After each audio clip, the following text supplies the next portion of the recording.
How's it going, everyone? This is Daniel, the Sci Fi Century, and I just wanted to apologize firsthand that we are having a lot of technical difficulties, and now we're able to start this motherfucking stream. Thank God. And I would like all of us, of course, we are the Sci Fi Society, and we would like to welcome you guys to our third podcast, Volume 3. And we're just going to talk about science fiction. We're going to talk about everything fantasy. We're going to get to the nitty gritty of everything, man. And so far, what we're going to start off with is a very badass film that I've loved since the year it came out, 1997, and that is Event Horizon. So we're just gonna get straight to it. We've already had a bunch of people waiting, and again, on our behalf, especially my behalf, I apologize. So we're just gonna get straight to it. So Matt, Gojira 851, start it off, my friend. Let's do this. What is up, everyone? Gojet851 here, and we are going to be talking about, like we said, Event Horizon. Plus, we're going to talk about another awesome sci-fi film that came out earlier this year, which was a lot of fun. A lot of us were really anticipating it for a long time. And we're also going to shoot the breeze while we're at it as well. Technology is a pain in the ass, but we chugged along for as long as we could, and we are here. We're going to have some fun. Walt, take it away. Thank you, Matt. Yes, y'all know me by my birth name, Walter Ross, but I'm known here as Jedi Granville. And yes, we are going to be discussing Event Horizon. This is one film I can tell you scared the living shit out of me when I first saw it, and I was about 28. But beside that, we'll talk about that, and then we'll get into the one that we all been anticipating. Of course, Godzilla versus Kong, and trust me, you won't be disappointed. So we're gonna go from there. All right, so there you go. My always energetic and charismatic crew when it comes to just doing podcasts, and I'm very green at this. So, and it's also my first time hosting any kind of stream on StreamYard, and we've already had a lot of, like I said earlier, we already had a lot of difficulties. So we're just gonna get straight to Event Horizon. And what I could say about the film is, to me, of course, it was directed by I even forgot his name. What Paul W.S. Paul? Anderson. Yes, Yeah, Paul W.S. Anderson, and it stars Lawrence Fishburne and Jason Isaacs, and those are the ones I usually just really got going with as far as following the characters. And Mhm. to me, it's a film of all in its own. It's, to me, one of the very first sci-fi horror flicks that I've ever seen, and it was released in 1997, and I was a junior in high school, and it brought so many different aspects of horror and sci-fi and just blending them together. I mean, it's there's so much. It's everything about it was new, like, to everybody, and I know there's a lot of people out there who are really big fans of it. Of course, other people that we know, a lot of people from the movie Dojo Army, especially Fat Samurai, a whole bunch of other friends that we have, mutual friends in the Godzilla community. And I mean, just starting off with that film, I mean, it already gives you that kind of mysterious tone. Also with Sam Neill as probably the lead, and just the whole story about his wife committing suicide because he just focused so much on the work for the ship. And the horror aspects were already starting off in the beginning of the film, and then it moves on to him, having to deal with the fact that his wife committed suicide, and then he wanted to just immerse himself more into the work. He wanted to just get this thing going off the ground. They get it off the ground.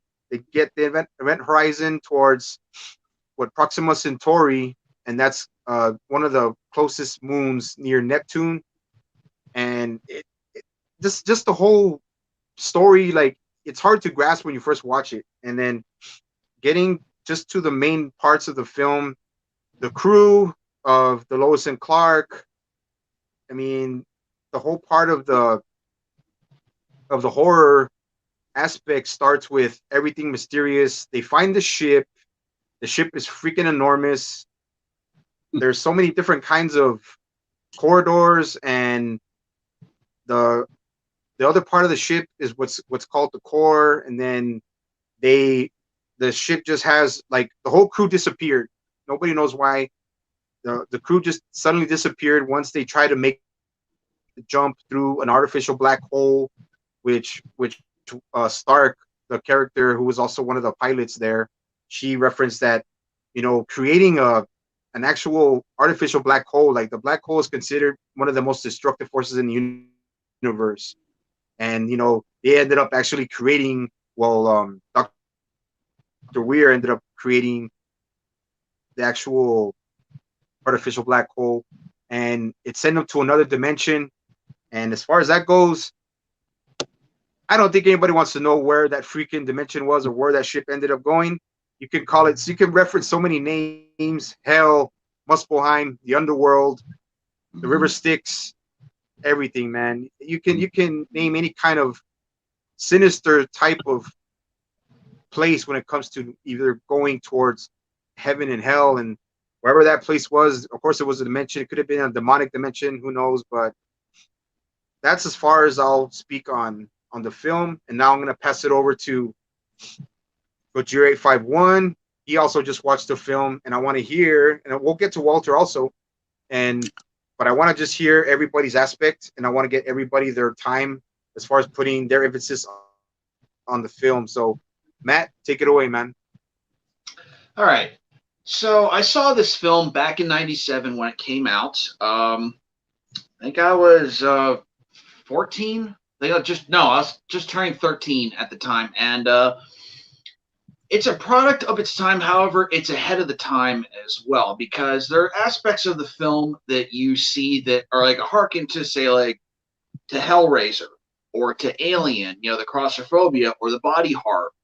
However, it stands on its own as kind of like a religious film as well, but not really like an over-the-top religious film, because I watched a documentary on this movie a couple of years ago, and the Event Horizon itself is shaped like a crucifix.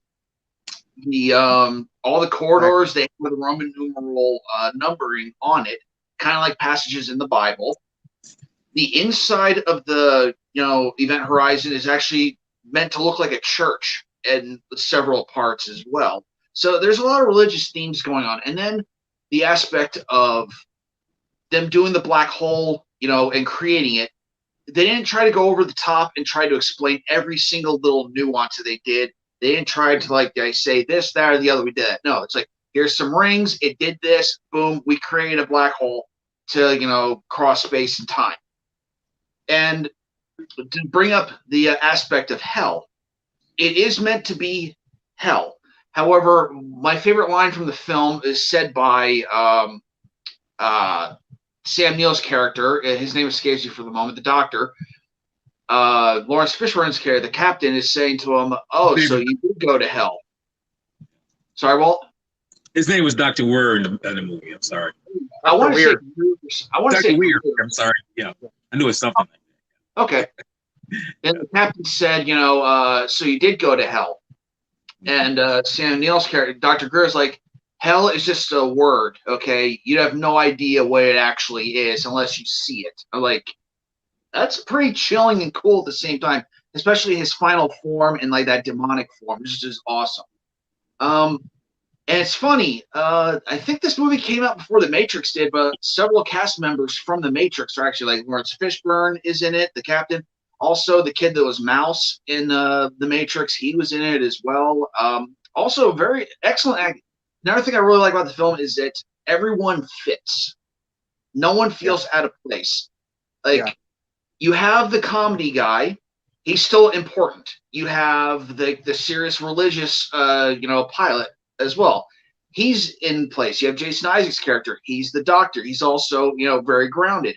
We have the other technicians as well, Stark and the other mother.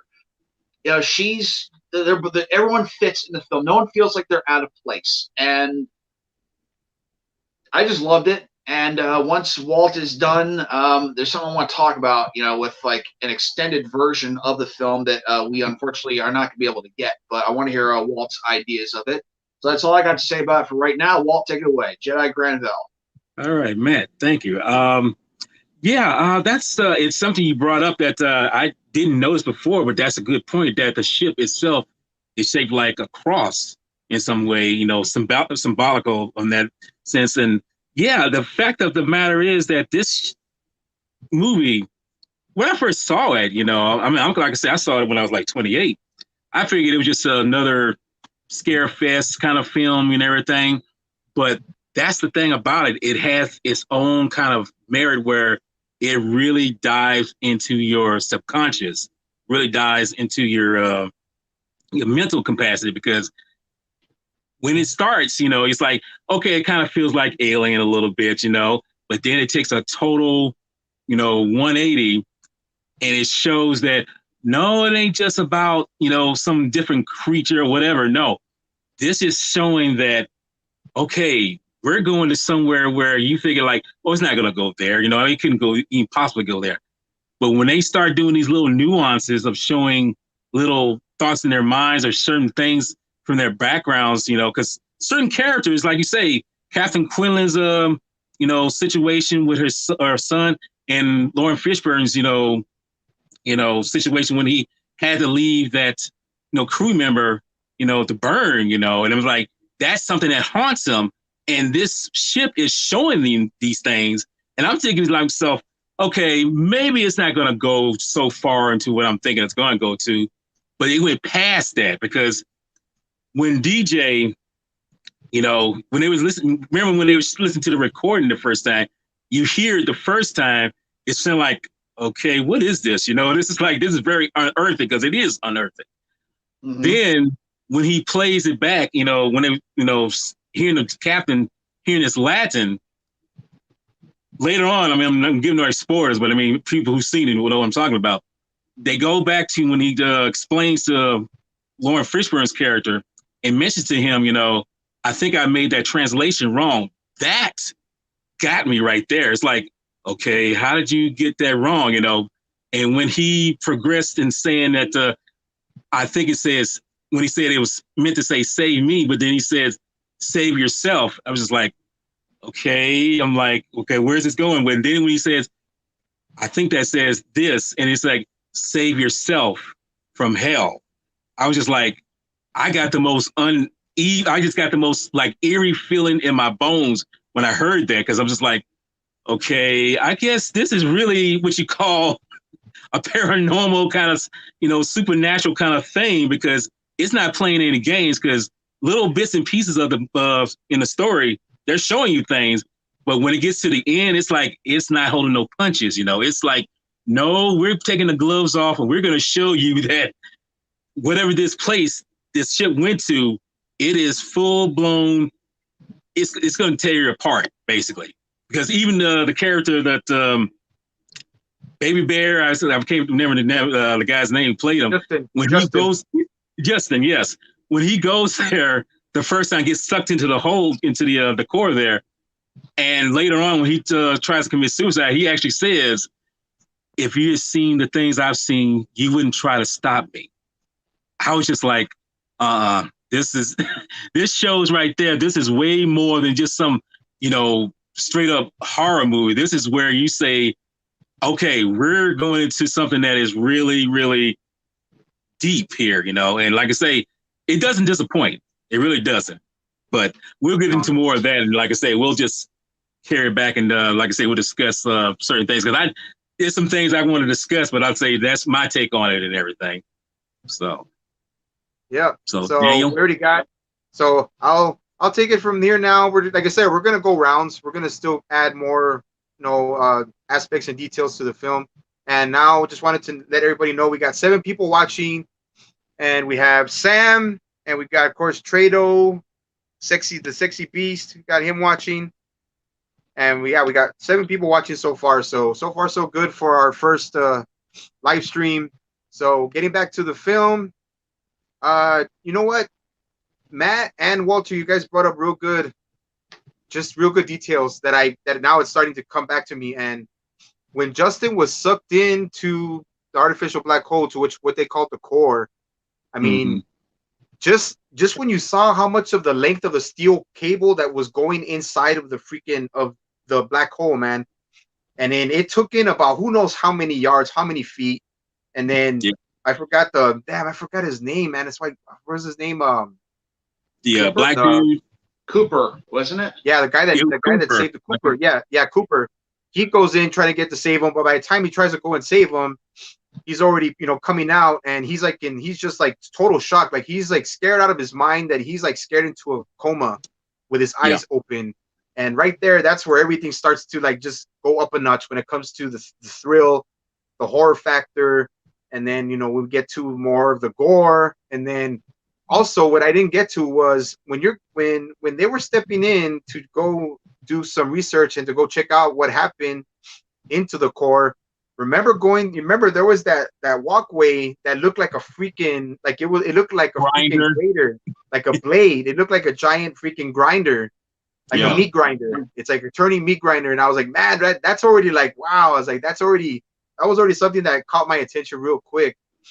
And then like, man, it's just freaking, it was just insane, man. It was insane watching that freaking that style of what do you call it, Paul Anderson was doing, and just letting his sci-fi like roots trying to kind of grow, because that's one of the first films he's ever done. So it's like he was just going right after it. And then the ship was using all of these people's secrets and all of these people's regrets, and like everything that was just in the back of their head that they didn't want to talk about, some things that were very personal. This ship knew about it. This ship knew and got into their head about what the hell was going on. I know your secrets.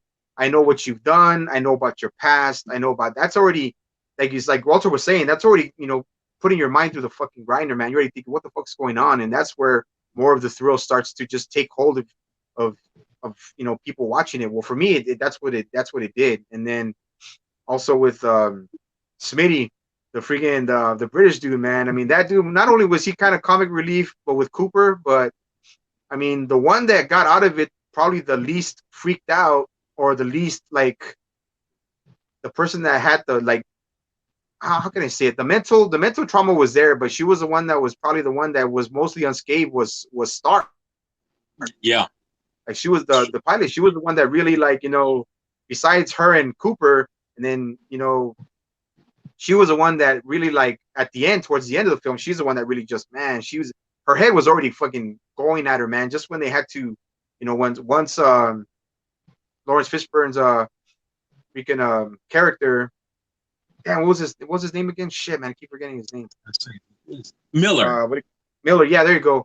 Miller. He was just he had just blown up he had blown up the corridor that led from the beginning of the ship to the end of the ship, and they used the forward part.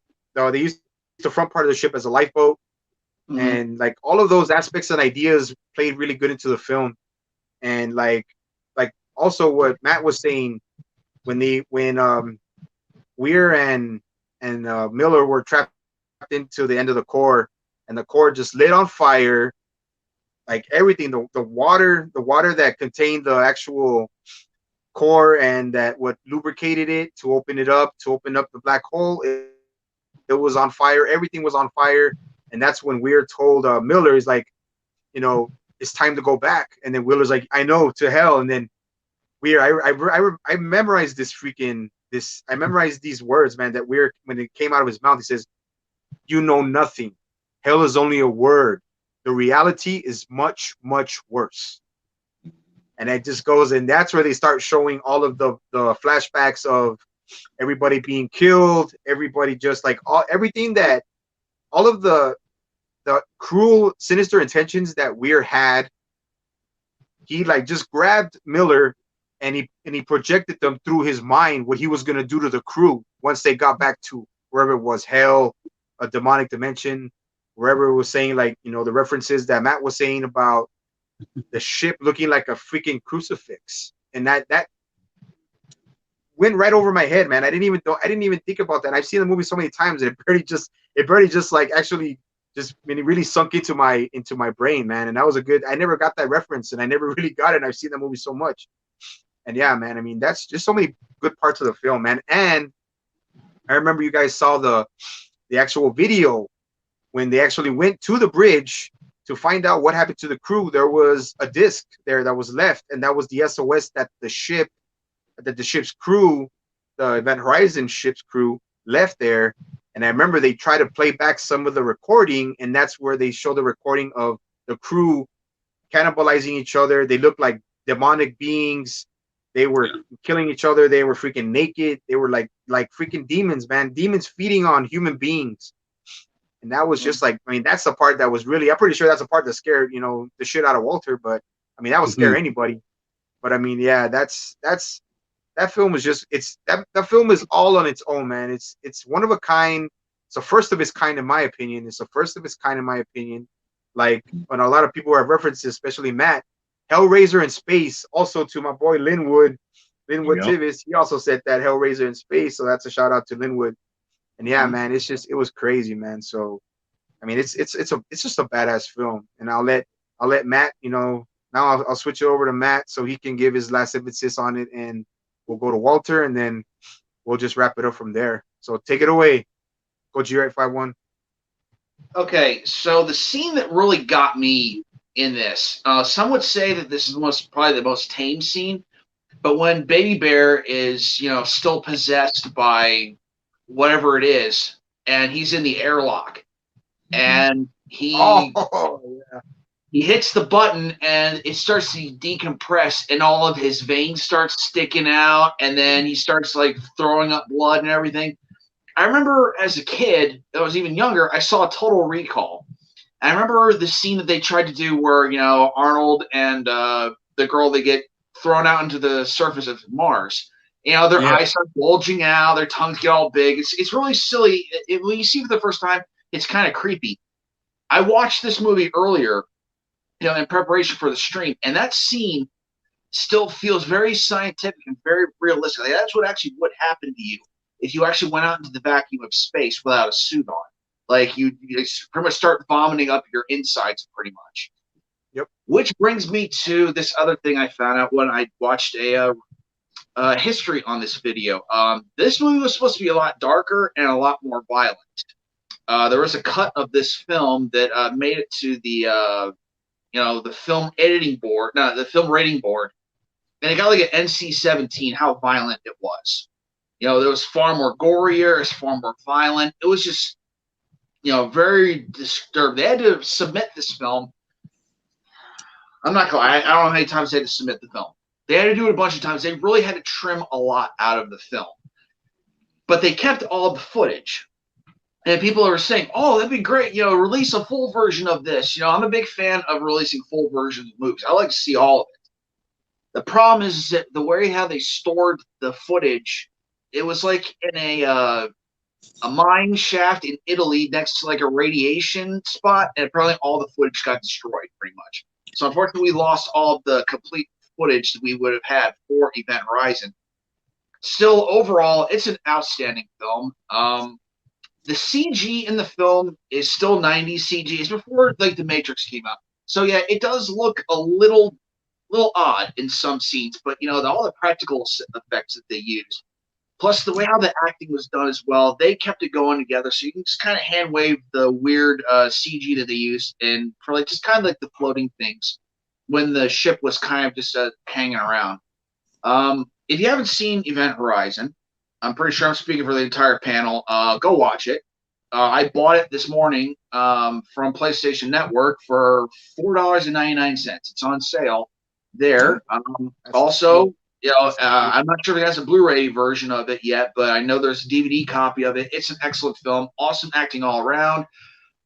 Awesome atmosphere. And okay, I'm done. Walt, you're up. Well, to pick up from what you said, Matt, just give you a quick anecdote about the length of this picture. It was originally a longer picture. In fact, it was like a 2 hour and 10 minute cut. That's how long it was originally cut. I mean, to be broadcast as. But as you mentioned, some people say it's too gory. And here's a little side note: it was supposed to be released actually later on that year, not the summertime. It's supposed to be like released like say maybe at the Christmas time or anything like that. But this is what happens in Hollywood, you know.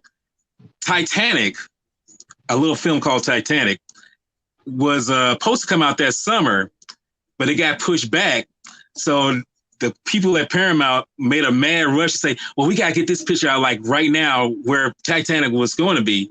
So that's why it kind of got chopped up and kind of mutilated, like the people in the movie, mutilated in a way where it's like, okay, because there was more character development. There was actually, as you say, more gore, because there's really more gore. I've actually seen tidbits of what it was actually to be in the film, but as Matt mentioned, it got lost, unfortunately.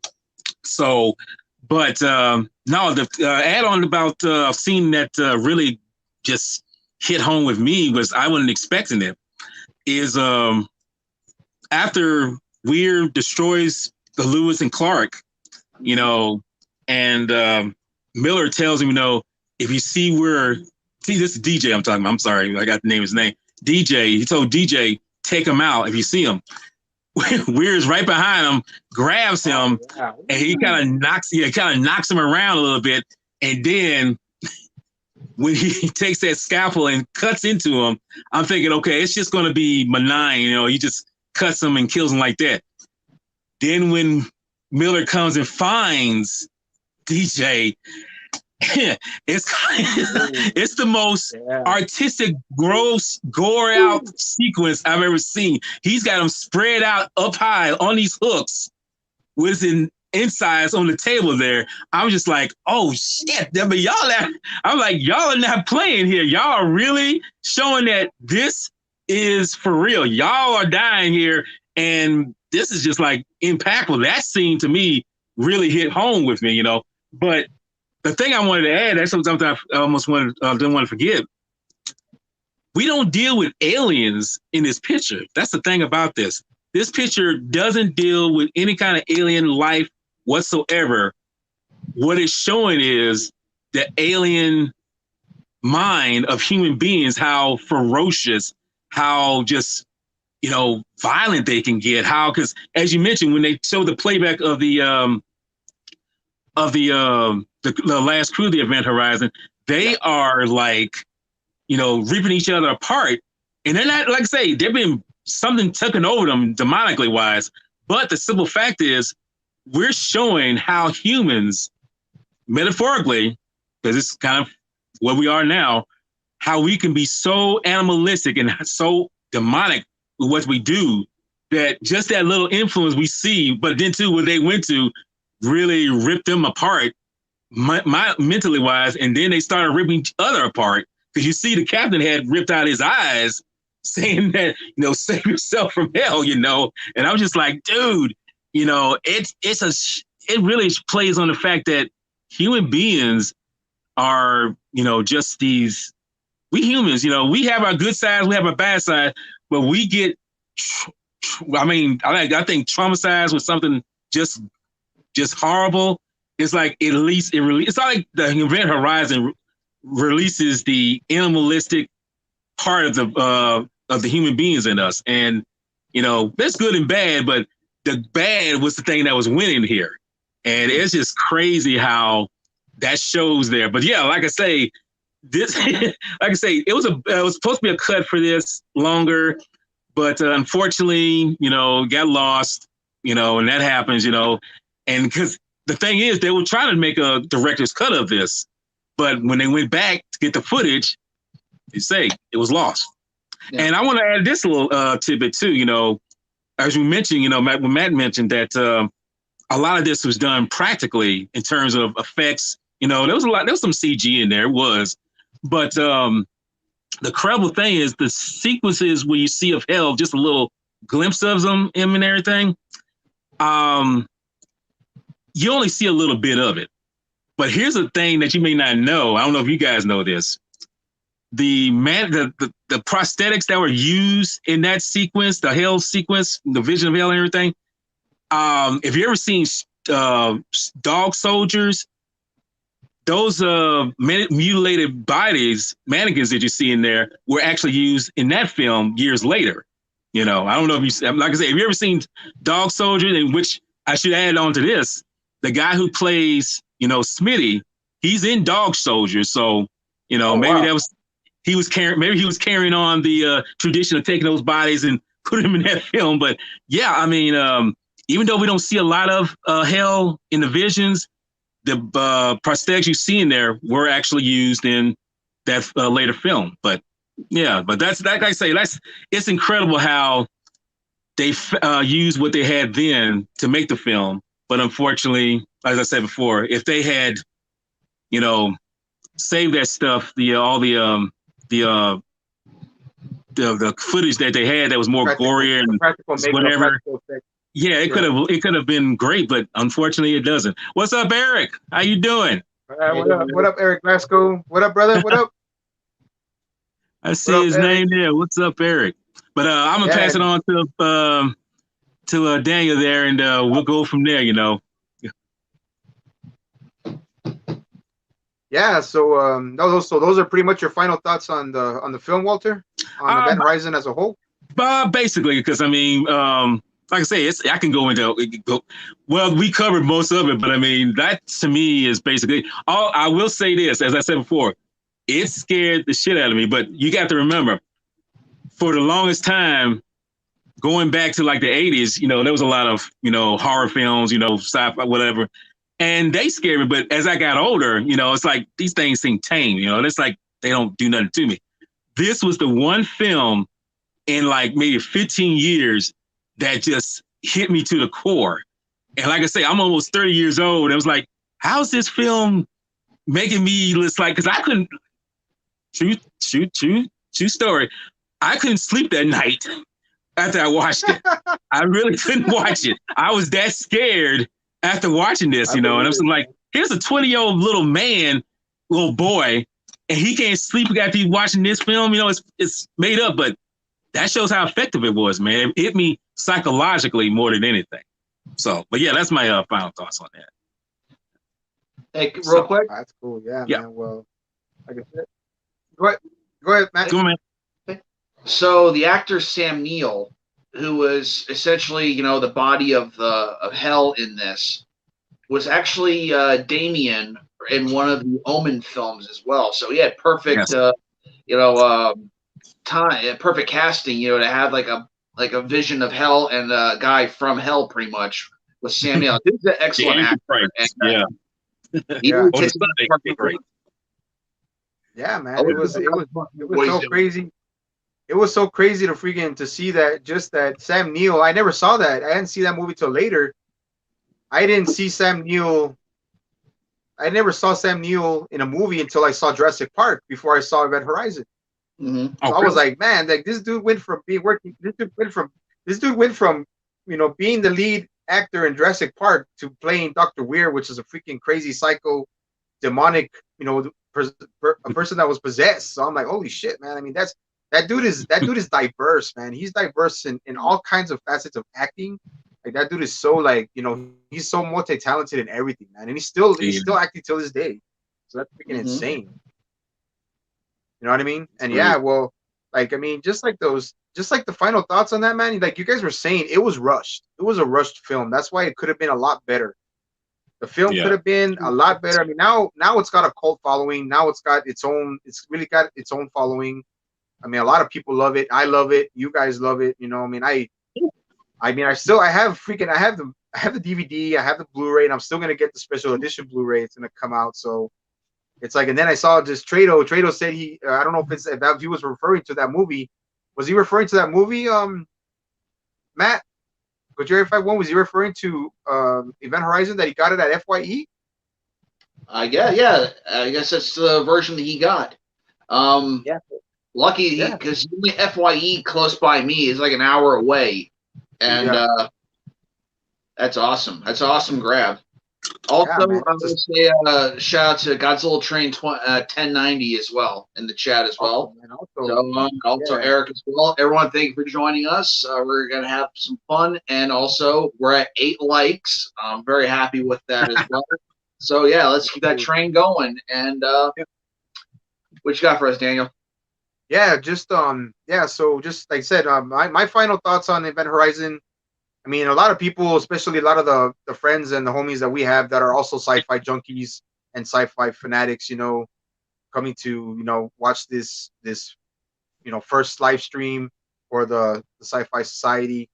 And yeah, man, I mean, you got to watch the film. And people who haven't watched it, man, if you guys watch it, just you're gonna enjoy it, man. And watch out. Yep. What's up? Uh-oh. What's up, Lady Fat Oh, Blood? What's up? there What's she up? is. Queen Kickass.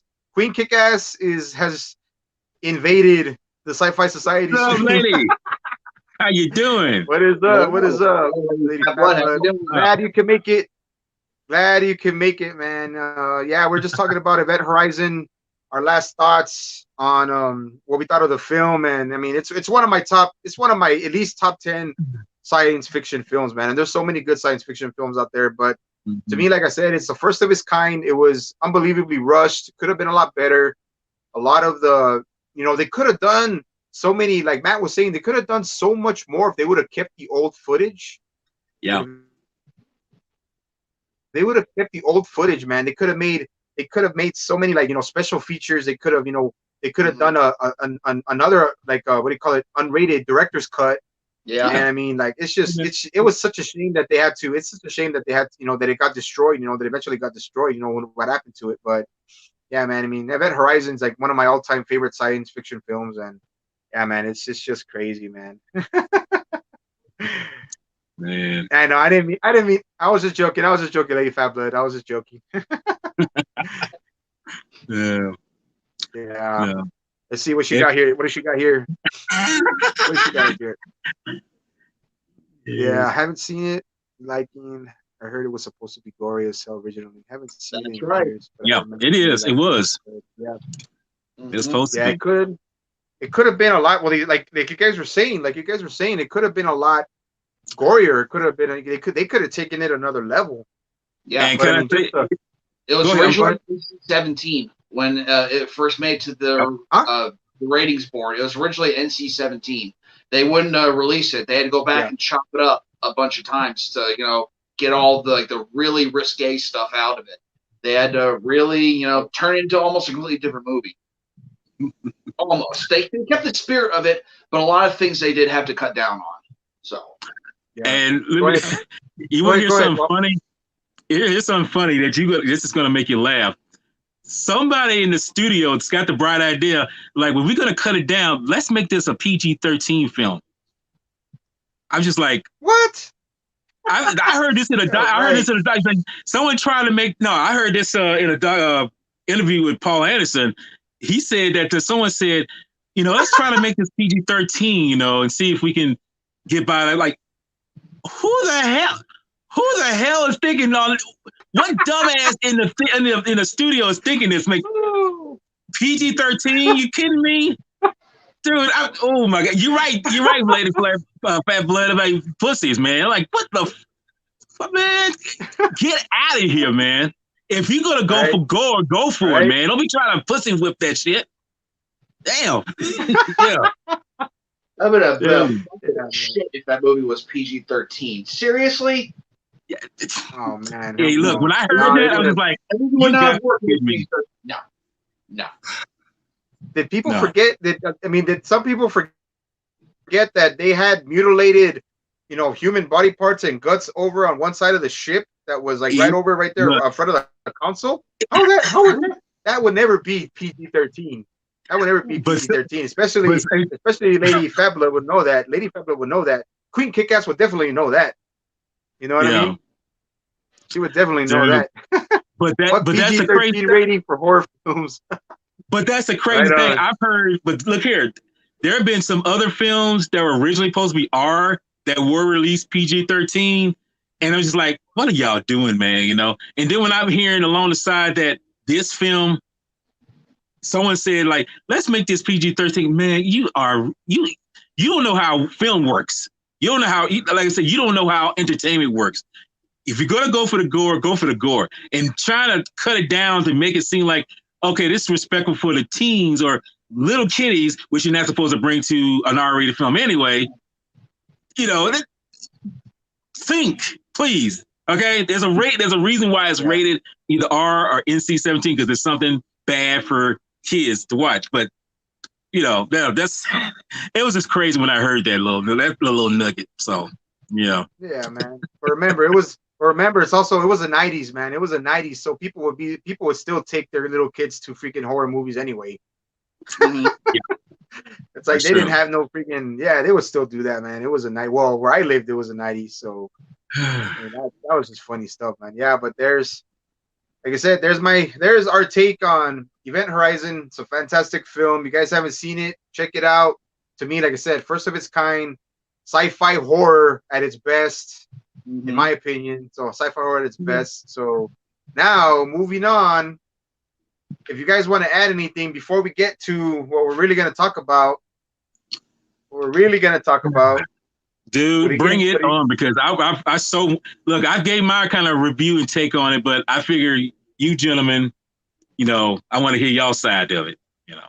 Well, I already made my review, and I'm pretty sure you guys saw it. So I want to start off with Godzilla 5-1. I want to hear his take on Godzilla versus Kong, the best summer movie in my opinion for 2021.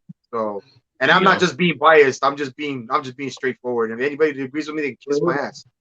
Hold that thought. Hold that thought. Oh yeah, man. Because we can go into that one real hardcore. I was like, I want to hear what Matt's thinking, because I don't think I heard what his thought on it was. All right. So you're right, Eric. I mean, they don't. I mean, that's why it falls so short when they do this stuff, man. They that's why a lot of good films get ruined.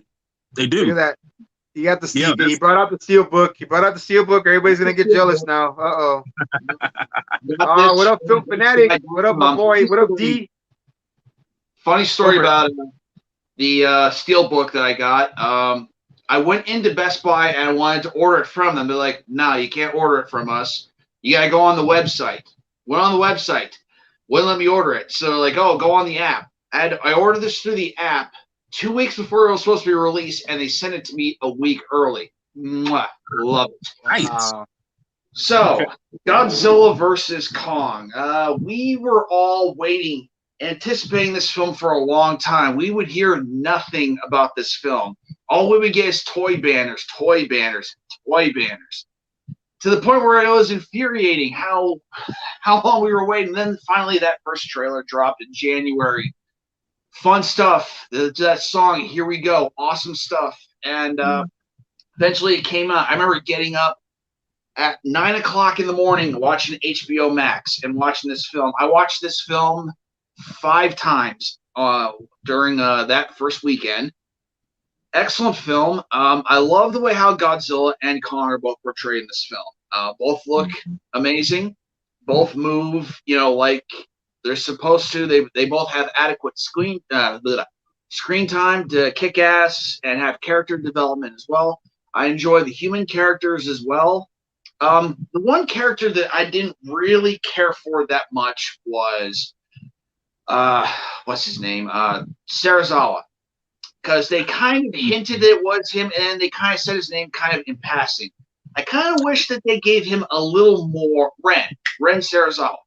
I wish he had a little more development in the film. Like all this time, Dr. Serizawa, he loves Godzilla and all the other stuff, and all of a sudden she just wants to destroy him. He wants to destroy him. It's like, come on, show a little more. I would have liked just that one teeny tiny little thing. I would have liked a little more. So it's okay to talk about spoilers, right? Everything, so, man. Hey, everybody would have watched it by now, man. Everybody watched it by now. So let it all hang out, man. Yeah, go for it. The addition of Mechagodzilla. At first, I was against it. I just wanted a movie straight up of watching Godzilla and Kong kicking the crap out of each other. how wrong I was, because Mechagodzilla was awesome in this film. I'm not gonna say it's my favorite form of Mechagodzilla, but that has to be the most, badass version of Mechagodzilla. The way how he was kicking Godzilla's ass all over Hong Kong and then fighting both Godzilla and Kong at the end of it. The music to accompany all these scenes. I love Junkie XL. Tom Hulkenberg, I believe is a name. How to pronounce his name? I love his music. He did the music for Man of Steel. He did the music for Batman v Superman. He did the music for Zack Snyder's Justice League. I love his music. He also did the music for, I think, Mad Max Beyond Fury Road as well. Yeah. I love his music, and just hearing the stuff that he did for Godzilla versus Kong, just awesome. Everything. I heard like little tunes and little callbacks as well to those other films in the fight sequences, especially when Godzilla and Kong fought Mechagodzilla. You can really hear those as well. Now, I'm not gonna lie, I do like Bear McCreary's version of Godzilla's theme more than Junkie XL's. Not saying I don't like his version, but I understand why. This is my interpretation. If they just had Godzilla's theme, they would have had to have a version of Kong's theme as well. So they gave Godzilla a new theme, and they gave Kong a new theme that kind of fit in this movie as well. To where they fought Mechagodzilla, where they're fighting each other. So you're not being distracted by the previous films. This movie kind of stands on its own. You can almost ignore those other films and just watch this on its own and have the same kind of effect. Yeah. Now, me being a huge Godzilla nerd, I had to watch all the other ones, of course, and they're all great films. Love them. And but this is a great way to cap off the MonsterVerse if it is indeed over. I hope it's not. I hope that they moved on. They're not gonna let it die. They're going to move forward with this, another Godzilla film or another Kong film. We're going to get another form of another kaiju or something, just to move forward with the MonsterVerse. I loved it. 10 thumbs up, even though I got 2. Right? That's just me, though. Got it. I'm done for now. I'll probably have more to say later. I'm kind of out of breath. So who's got next?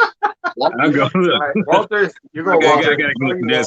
Yes, this movie. Look, we was waiting for a trailer, but I was thinking like, okay, we ain't gonna never get a trailer. I just want to see the movie now. That's it. So, but when they dropped that trailer, okay, I had to slap myself. Like, what were you thinking, dude? You needed this trailer. This trailer energized the thought of this movie. And dude, when I went to the movies, I was like, I was not disappointed, And like you say, they weren't. That's the thing about this film. It wasn't oversaturated with the human stories. I mean, yeah, we need those humans in there, but but that's not who you come to watch. It's kind of like with Transformers, the first Michael Bay film, the first Transformers. You got Megan Fox in there, and it's like, yeah, we see Megan Fox. All right, sure, she's hot and everything, but is that? Because I'm gonna be honest with you, yeah, she's hot, but I didn't pay no money to go see her. I want to see some robots fighting who can change into vehicles or whatever. That's what I come to see. That's what I come to see this film. I want to see 2 kaijus beat the shit out of each other, and whoever goes down, that's what's up.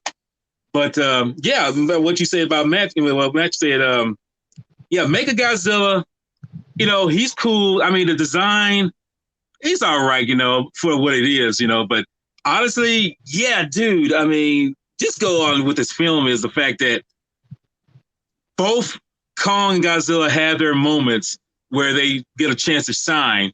And then, like I say, when they first battle on the sea, Kong was kind of out of his element. But when they fight on land, it's like, okay, it's even footing now. So now we get a chance to see them really show their prowess and show who really is God or king in this situation, But the simple fact is, because this is something I never thought I would see, they pile up, because you got to remember, this is our Batman v Superman, okay, for kaiju fans. Okay, this is what that is.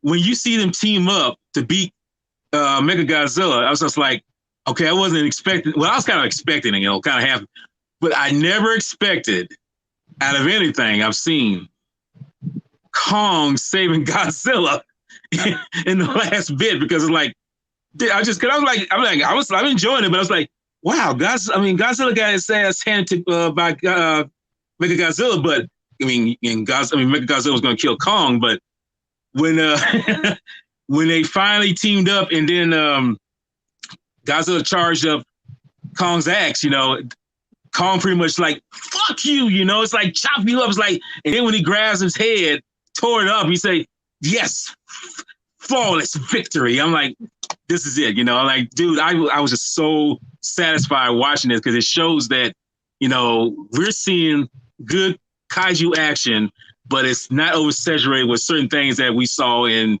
like the first Godzilla 2014 and Godzilla King of the Monsters. It's nothing wrong with good characters.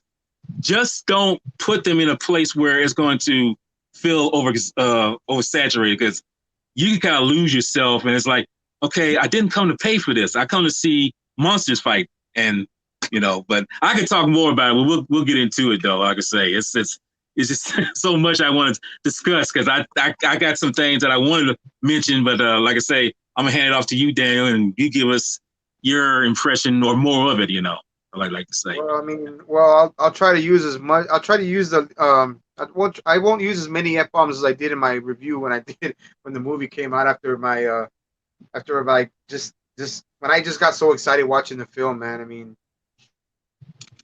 And like I just want to refer to some of the comments that in chat, man, and the people and my homies, and you know what, like Trado had, I'm gonna go off of what Trado said, that the movie was fantastic, man. There's some parts that that are little, you can think, they could have done better, they could have done better this, better that, but yeah, one thing I wouldn't mind seeing if they do continue the MonsterVerse is a Hollow Earth story. Continue the Hollow Earth story with Kong or with how many other kaijus. Who knows how many other kaijus, if they actually did do a spin-off with the Hollow Earth and Kong, how many other kaijus there might be out there. You know what I mean? There could be so many different kinds of directions they can go now, especially with the Hollow Earth. So that's also a good idea, man. That's also a good idea. I would love to see more of the Hollow Earth, but like as far as Godzilla versus Kong, man, I was completely freaking satisfied, man. Like I said, every movie, especially a movie that comes to kaiju movies, you have to have characters that are balanced and characters that are that you can get behind and stuff. But I didn't mind the characters in the story. My favorite part of the story was the Hollow Earth. That was my favorite part of the story, was going to the Hollow Earth, finding out that Kong came from the Hollow Earth, that his ancestors were there, and finding the axe, and the axe being the great equalizer, even though, well, it wasn't really the great equalizer. It was pretty much what just decimated Mechagodzilla, and it was. Yeah. It kind of made sense to me, because Kong needed the axe to fight Godzilla and to fight Mechagodzilla, but Godzilla needed to charge the axe for Kong so Kong could destroy Mechagodzilla. So, everything played well together. When I first got it, when I first ordered it, I didn't even, what was it? It came out on March 31st, right? Came out March 31st. It's about that, I think. And March 31st. Yeah, it came out March 31st.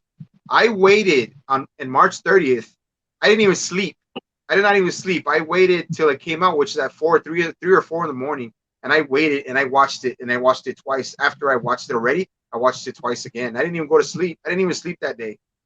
I did not even sleep that day watching it. I just stayed up watching it. Of course, eventually I went to sleep, but I saw it, man. And I was blown away, man. Because just like Matt was talking about, Godzilla, even though he was somewhat portrayed as the antagonist, they made it work. Godzilla can be an antagonist. He can be a protagonist. Godzilla can go either way. He can go any direction when it comes to being a villain or a hero. That is something that's not hard. With Kong, Kong is usually more of the sympathetic character, the sympathetic kaiju. They humanized him more. They gave him more, especially more screen time, because remember, he only had one movie and Godzilla had 3. So they had to, I guess they said, well, it was the last film in the MonsterVerse. They had to make up for lost time, and they had to, give more of the story to Kong, make it more relatable to the audience, to people in general. Kong was really more, he was more, of a human relation than Godzilla is. I mean, Godzilla is always going to be Godzilla, you know, but Kong is the one you sympathize with more because he's just, I mean, and this version of Kong and the story they used for Kong, man, I was like I was already becoming a Kong fan. I was already moving up on there with becoming a real like, you know, a real big Kong fan. This just you know, took it 2 other notches, man. I mean, it made me enjoy and made me appreciate Kong that much more. Like it made me like really enjoy how Kong really is. You know what I mean? And could I add something? I mean, thing. Yeah, go ahead. Yeah, go ahead. Here's a weird thing that I was thinking the other day. You know, watching Kong in here, as you say, he's like I say, he's got momentum. You know, good character development, especially with the little girl. You know, I just realized, you know, every kind of depiction of him through the years, you know, from the 33 to the Toho one versions of him to now, you always notice that Kong is always in chains, just about, or being captive. I don't know why, but this is just maybe because I'm black or something like that. It's weird, but he almost feel like it's almost like a representation of slavery for some reason, you know, because he's always, I don't know what it is. Like I say, he's always in chains or roped up in it. You see him tied up in King Kong versus Godzilla. You see him when he's taken to the boat on Dr. Wu's ship. You know, he's knocked out. He knew, you know, got cables on him and taking him there. And I'm just like, it's weird how that out of all kaijus in the world and in monsters, he's the only one who's always shackled up. You know, he's always on lockdown for some reason. And I'm just wondering now, could this just be the fact that Kong is just you know, like I say, as you say, you mentioned something with, you know, with humans, kind of reflection of humans. Could this be a reflection of slavery in some sense? I don't know. Maybe that's just my weird theory on that, but it's kind of strange that in every depiction of Kong through nearly 90 years of him being on screen, he's always in captivity. You know, he's always, you know, pretty much tied up or some kind of way. But it's weird that I come up with that. But again, you know, take it as it is, because it's always kind of funny that he always is. And in here, remember, he's like over 300 feet tall, and he's still locked down. So it's just, you know, but I just want to throw that out there, put that out there. You're not wrong. You're not wrong. I just sat here and thought about it. Yeah, he was in the original. They brought him from the island. Yeah, he was in chains. They had King Kong versus Godzilla. They had him tied. Now, okay, King Kong versus Godzilla, they had him tied down because if he rolled over, he would have landed in the ocean and he might have drowned. So I can understand them doing that. King Kong escapes. Not only did when they brought him to the ship on Doctor Who, but when they brought him to Antarctica, they had him chained and in the underground base. Right. The first remake, they had him chained up for the Petrox oil thing. King Kong Lives, they did have him chained down because they had done surgery on him and they didn't want him to, you know, I guess rip his stitches. The next remake, and then funny in Skull Island, he actually gets tangled up in chains for the sunken ship as well. I want to say that I don't want to think it was the other thing. I want to think that it was a callback to the original film, because they did, you know, have him on display and in chains. And the part of the thing was that the chains were indestructible, and that's just nature being stronger than what man thinks it is. That's the interpretation I'd like to go with. But you're not wrong. Now that I think about it, you're not wrong. Yeah, he's always kind of on lockdown in every depiction that he's in. And in Godzilla versus Kong, they have him on lockdown. But then again, once again, he's out in the middle of the ocean, and they said they're giving him sedatives. If he rolls over out in the ocean, they're not going to put him back on the boat to save him. So I see where you're coming from. It's just I think it was something a little different, but that's my presentation. You guys both have valid points, man. I kind of thought about that now, but that you guys mentioned all the times that he was chained up and he was, tied down, or he was like he was bonded or shackled or anything like that. But I think, like Matt was saying, I think it's always just a callback and a homage to how Kong was Yeah. from the 1933 film. The 1933 film, that's the way he was, But I mean, it's like I think everybody does that because I think it's just a reference that Kong always carries with them, and like like a I don't want to say like I said, I don't want to say it as bad as saying it's slavery or stuff like that, but I mean it is kind of but you guys, it does make sense now that I think about it. Like Matt was saying, kind of make the cogs in my head start turning about shit. Well, damn, he was pretty much bonded in every single fucking movie he came out in. You know what I mean? Right. So I mean it does make sense, but I think I think it's just like I said, it's a callback and it's a part of Kong's character.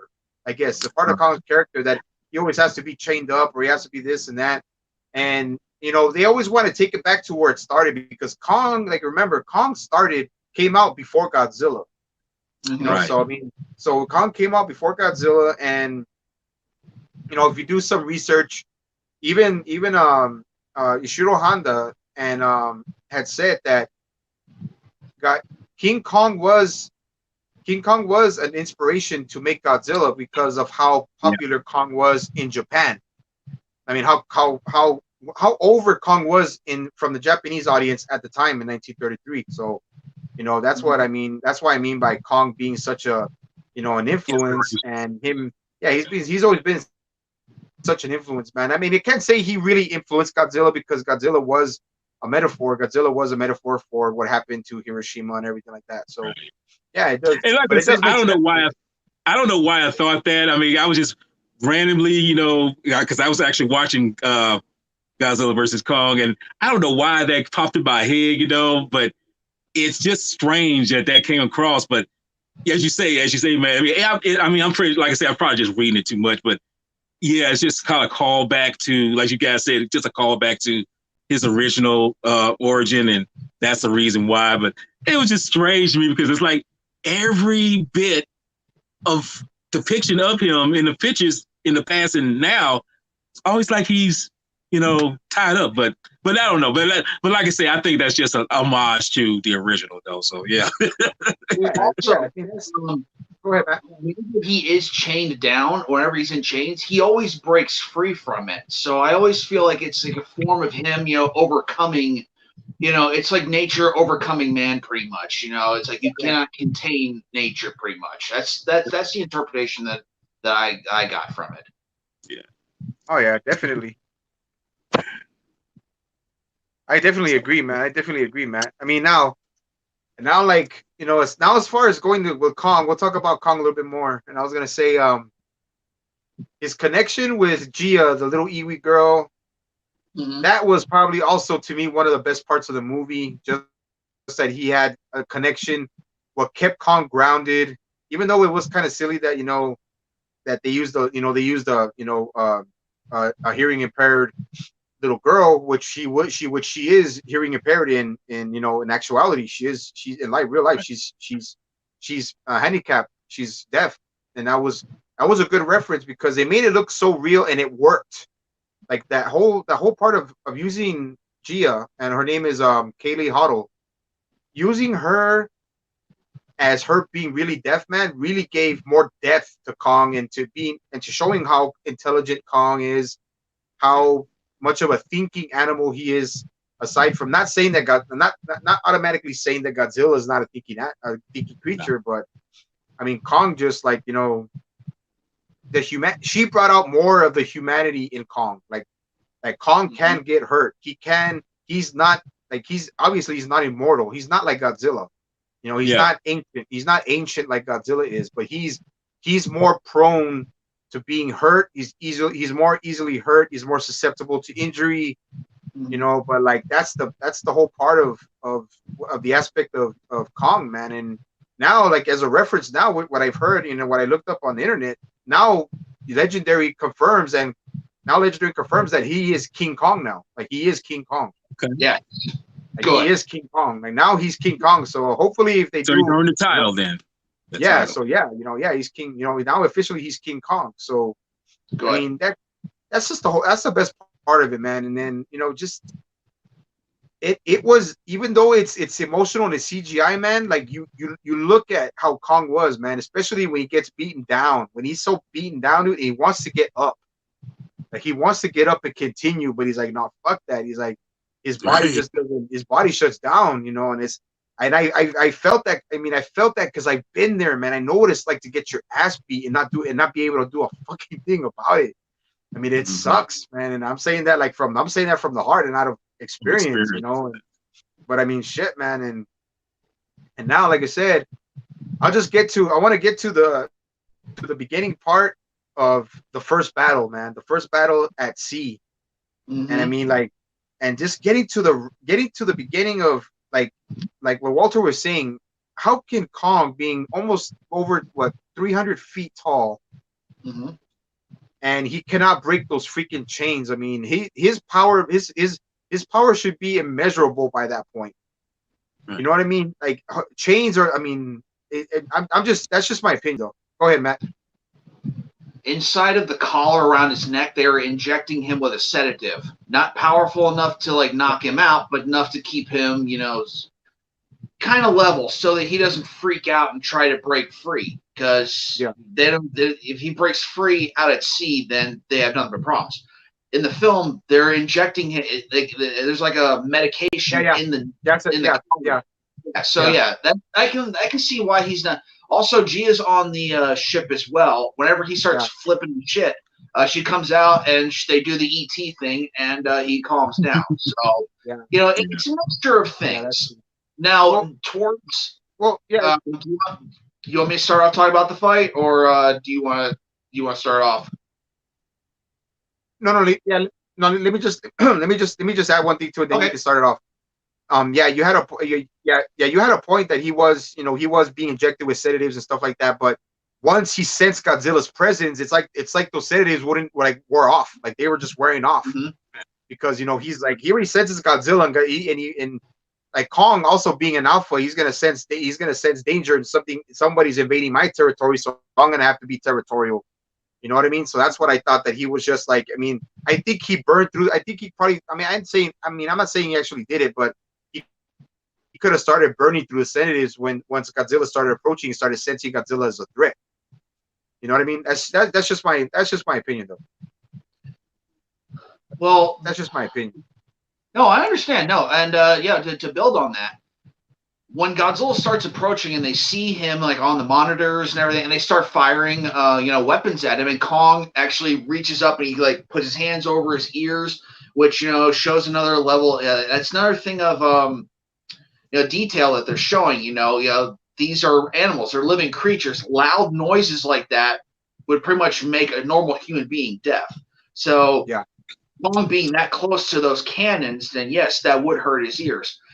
Yeah. His adrenaline started to probably kick in, and he probably started to burn through it enough, but not enough to where he was, being like the Kong of old. Probably not even until they released him, from his change. Which I'm glad that they put that automatic remote thing in there, because if they didn't, then he'd be one dead monkey. Then pretty much.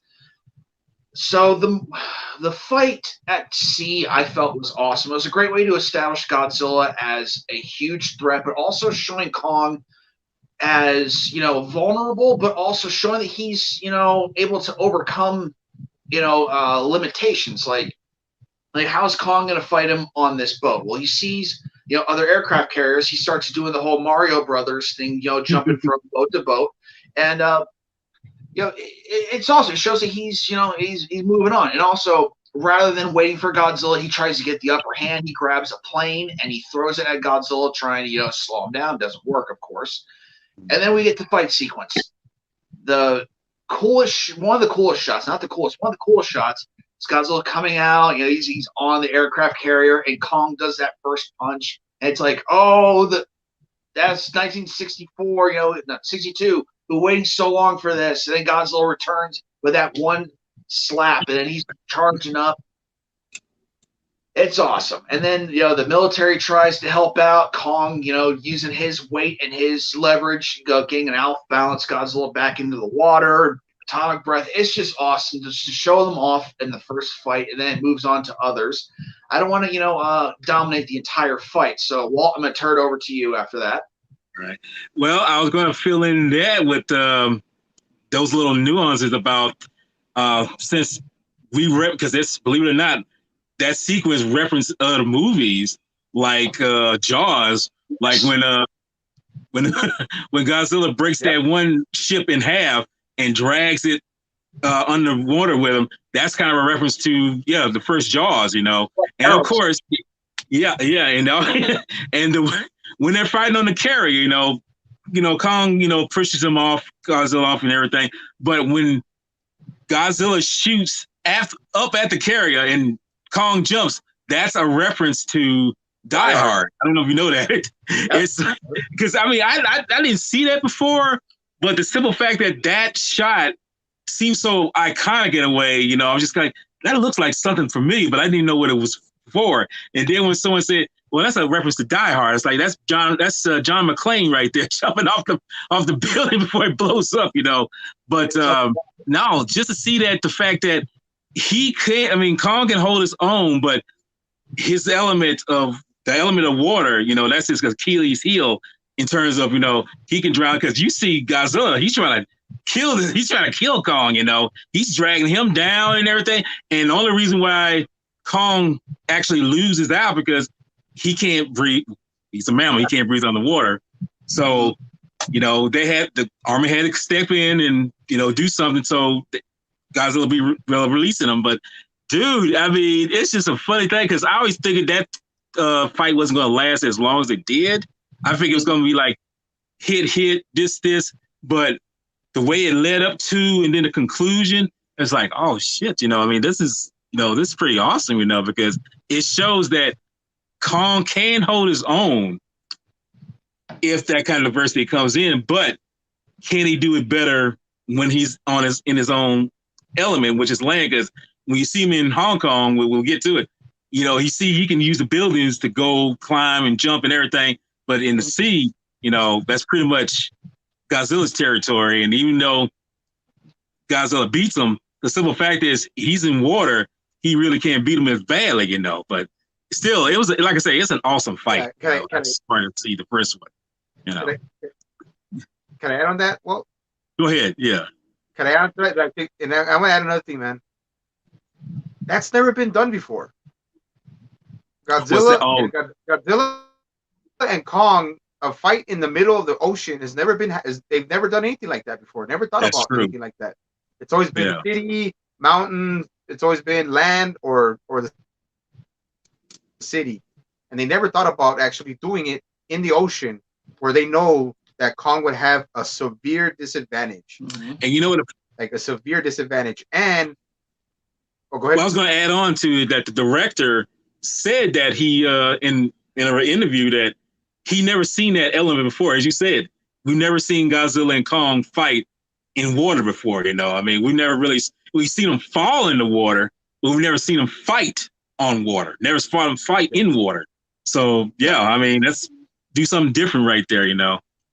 Well, Sea Monster, he fought, underwater.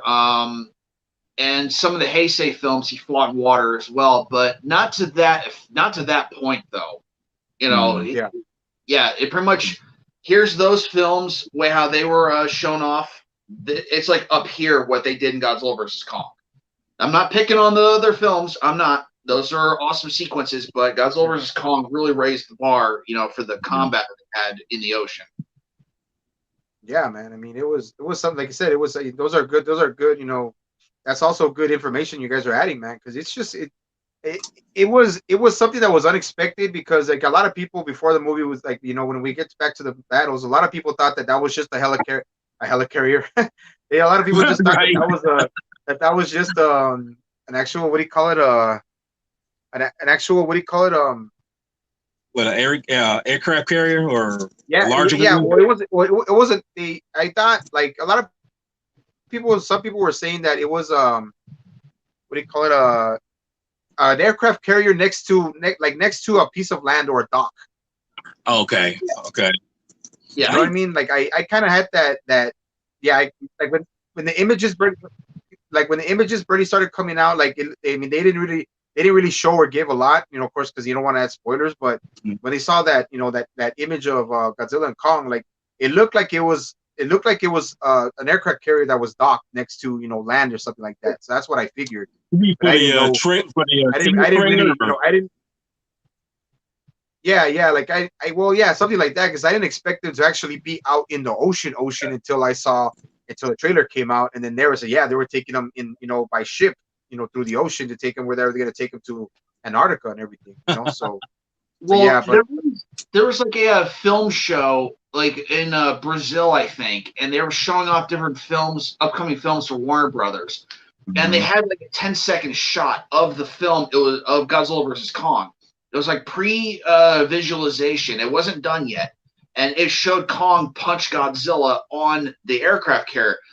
But they really showed Godzilla and Kong in shadow, and like the sun was in the background, and you couldn't really make out what was going on. And at that point, no one had really seen anything from the film, so everyone's minds just started going like, are they fighting on Skull Island? Are they fighting on a new form of the Argo, which is like a giant, ship or something? There's very little information, and then people were, trying to like, show the picture off as well, and trying to look and like, oh look, it's attached to land. That's why they can stand on it. It's really a dock. So it was just a lot of people having just ideas and just letting their imaginations run wild because of the lack of information at the time. And I just want to add this too. Someone was theorizing that wasn't a normal size aircraft carrier to begin with. They thought it was like kind of a supersized version of it, because how can you carry two of these big size creatures on that thing? But I guess suspicion of disbelief had to take into play with that. So right. Fantasy's already there, dude. Fantasy's already right there for the film, man. It's already fantastical, so that's why I didn't have no problem with it. And then that's just what I thought about it though. But yeah, you guys are right. I mean, the fact that Godzilla tried literally to drown Kong was fucking insane, dude. I was like, wow, because everybody knows that's what Godzilla would do. Yeah. Everybody knows that's Godzilla wanted to make it quick. He's like, he doesn't want to fucking waste any time. He wants to put Kong in his place. He was already right when he bitch slapped Kong, and Kong freaking went straight down, on the helicarrier. I keep calling it the fucking helicarrier. on the aircraft carrier. He was already he was gonna blast Kong right in the face with his atomic breath, man. He's like, he didn't want to. It's like Godzilla did not want to waste time. He just wanted to either put him in his place or make him submit, or kill him, or one of the two. So it's like, he didn't want to. Godzilla did not want to waste any time, and it led to Kong being at such a disadvantage. And then people saying that there was the round one that Kong lost. Kong lost badly in this round. Like, he lost badly. Yeah. Like when he was throwing up, when he barely survived throwing up all the seawater on that carrier, on that ship, man. I thought he was a man. How could Kong even go anymore, man? I mean, Godzilla could have finished him off, but if, like you said, when Dr. Lin whatever, said, you know what, let's just cut all the power. Let's make it seem like Godzilla won, so that way he doesn't see Kong as a threat anymore. So it worked. Right. But I mean, Godzilla would have finished him off, man. Godzilla would have literally finished him off if they didn't do that. If they didn't actually resort to, fooling Godzilla into making it think that he won, that he actually does, that Kong's no longer a threat. So that's just my opinion, though. And I want to just add this too. It always kind of puzzles me why. I mean, I know about the ancient rivalry between Kong and Godzilla type creatures they fought before and everything, but this is just a theory of mine. Why is Godzilla attacking Kong in the first place? And as crazy as this sounds, like I say, this is just a outlandish theory. Maybe because how Godzilla attacks Apex in Florida. He's aware that there's something wrong. That he knows that there's a mega version of him, or he just feels that presence or whatever, or maybe he feels the dead head of Ghidorah there. It kind of makes me wonder: is it possible that since he kind of feels, he can just sense things like animals do, he probably senses that Kong knows a way to this energy source that would actually help Mechagodzilla. He would be all powerful. And I'm thinking like, well, if they get this source, the humans do, if they get this energy source, energy shorts. If they get this energy and get it into Mechagodzilla, that would be, pretty much devastating because you see how badly Mechagodzilla beats up Godzilla. And I'm thinking maybe in a way, in my mind, because it shows how intelligent Godzilla is too, maybe he theorized like, if I take out Kong, I can kill that middleman where it won't lead the humans to this, this powerful energy that will help Mechagodzilla. And that way, I can rid all that and I won't have to worry about it because you see how when they were testing Mechagodzilla, they couldn't use the energy. I mean, the energy would be depleted right then and there. When they get this particular source, it's like, he's 100%. Can't stop him some kind of way. But that's what I was kind of theorizing too. Why is Godzilla attacking Kong? He should have no real reason to fight him. He's not messing with him. Kong's like, chill back, leave me alone, I don't want to be messed with.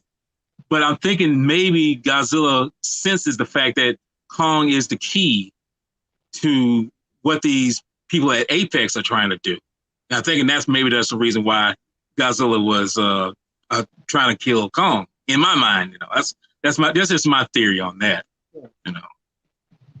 Yeah, I mean, it's a good theory, man. I mean, I wouldn't totally dismiss it. I mean, there's so many kinds of scenario, man. There's so many scenarios that they could have used, and everybody can put your 2 cents in their scenario on why Godzilla. It's a good point. Why did Godzilla want to attack Kong right away, or did Kong have or are the monsters more intelligent that we even know?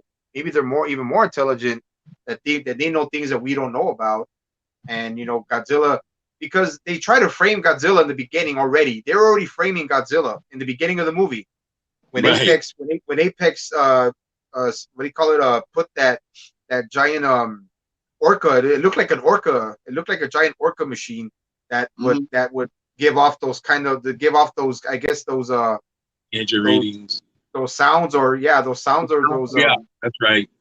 Those sounds that would make Godzilla, hey, what the fuck is going on? And there's another kaiju here that I gotta put in his place, or I gotta make sure, whatever. Because usually Godzilla, I think in my opinion, would just, if he saw another kaiju, he'll approach the kaiju and make in his place and say, hey man, you know who I am, right? I'm king, right?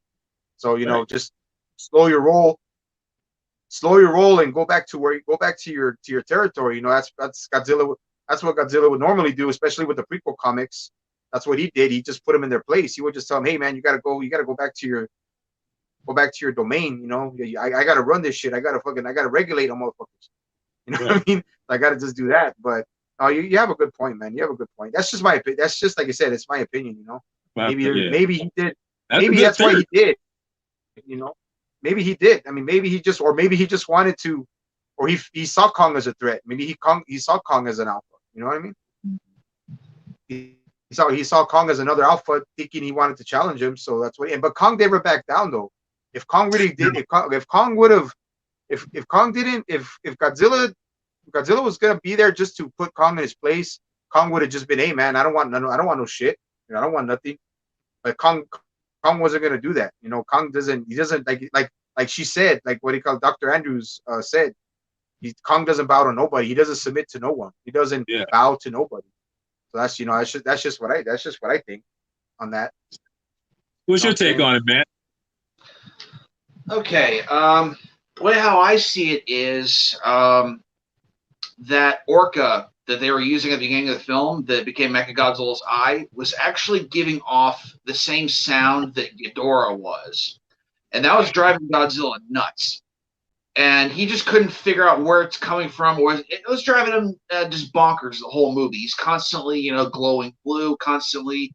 It looks like every time he's around, he's always in some kind of anguish, mentally, because he sees that and it hurts. Yeah, he's agitated. He's extremely agitated. Like the last shot you see of him in Pensacola, he's actually roaring up into the sky. You see the breath, the heat coming from his throat. His eyes are glowing blue. So it's hurting him, and it's just driving him in a rage. And then Kong, I believe, was actually being shielded by Skull Island and that perimeter of the storm around it. So Godzilla never knew Kong was there. So he always left him alone. When they took him off, plus Godzilla being, absolutely livid from, the alpha calls coming from the Orca that they used for Mechagodzilla, he just flipped his shit. And he's like, okay, so this shit is still here. So that's when he decided to go pick a fight with Kong, and end him. And that's where it all pretty much stemmed from. And then when the fight, concluded and they turned everything, which I think it's kind of funny that they hired the guy who was Tarzan in one of the Tarzan films, to work with Kong in this. That's just the funny thing that I saw. Just shut everything off. Godzilla seeing that Kong is down and that he had won, maybe he felt some kind of, gratification in that. Like, okay, I don't have to kill this dude. Okay, I can move on to what I was doing before, trying to find that annoying noise. And, I just beat Kong. That's that. So that was my take on it. No, that's it. Like I said, man, you guys have good theories, man. It's good theories and adding your guys' information and your 2 cents, man. That's the whole point of just talking about, what we love, which is Godzilla, science fiction, Toho monsters, Kong, any kind of kaijus, that's the best part about talking about this, you know what I'm saying? That's the whole point. Now we get to, if you guys want to add some more stuff from the movie before we get to the second fight, in Hong Kong, if you guys want to add any more. We can't forget about the Hollow Earth. I was going to say, yes. Yeah, man. Okay, so I'll go last. You go first, Matt. A very fun sequence, for Kong and everything. When he gets to the Hollow Earth, it's another dimension. However, it's still Earth as well. It's funny we're talking about that. We just got done talking about Event Horizon. Then Kong going through a portal here and then coming out the other end with the humans. Right. And just this massive area. It's like Skull Island. However, it's so much bigger. It's like almost like the movie Avatar, Pandora. The gravity works differently there. And we have a whole entire other ecosystem of animals. We see a brand new monster, which fans have dubbed Doug, which looks like a baby Godzilla. And I actually read in the book of the art of Godzilla versus Kong. It's not a baby Godzilla per se. It's like a cousin. It's a relative of Godzilla. So it's family, but it's not exactly family. So yeah, and then we get to see the Warbats. I don't know if they were given official names, but they're called Warbats. And Kong, laying a smackdown on them, and one of them actually almost defeating Kong. And it's funny, when it wrapped its wing around his face. Have either of you seen the movie Beastmaster from the 80s? Yes, I've seen that. Oh yeah. Remember the Banshees? And they actually wrap their wings around the short dude, and then they kind of do that with Kong. So this movie's full of a lot of little references. It's really fun to see.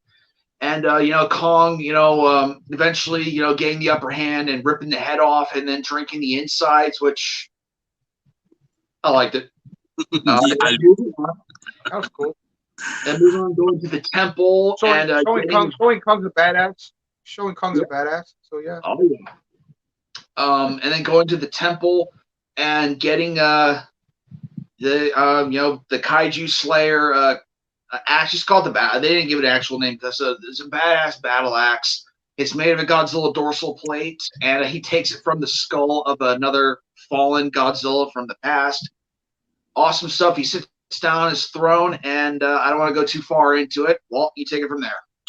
Well, I was going to say, add on to that is the fact that, when they get to Hollow Earth, the one thing I can say, one real reference, I don't know if y'all noticed it, it's like it's like almost like a Lord of the Rings moment when he goes to the mountain or a volcano that he's going to. It's kind of glowing. It kind of reminded me of Mount Doom for some reason, I was like, that's almost a Lord of the Rings moment. I don't know if that was or not, but it's just amazing. Like I say, once he takes that throne, when he gets to this to the temple, it's like he's not officially king, but I mean, it's almost like he feels like he's a royalty, especially when he picks up the axe and he sits down there.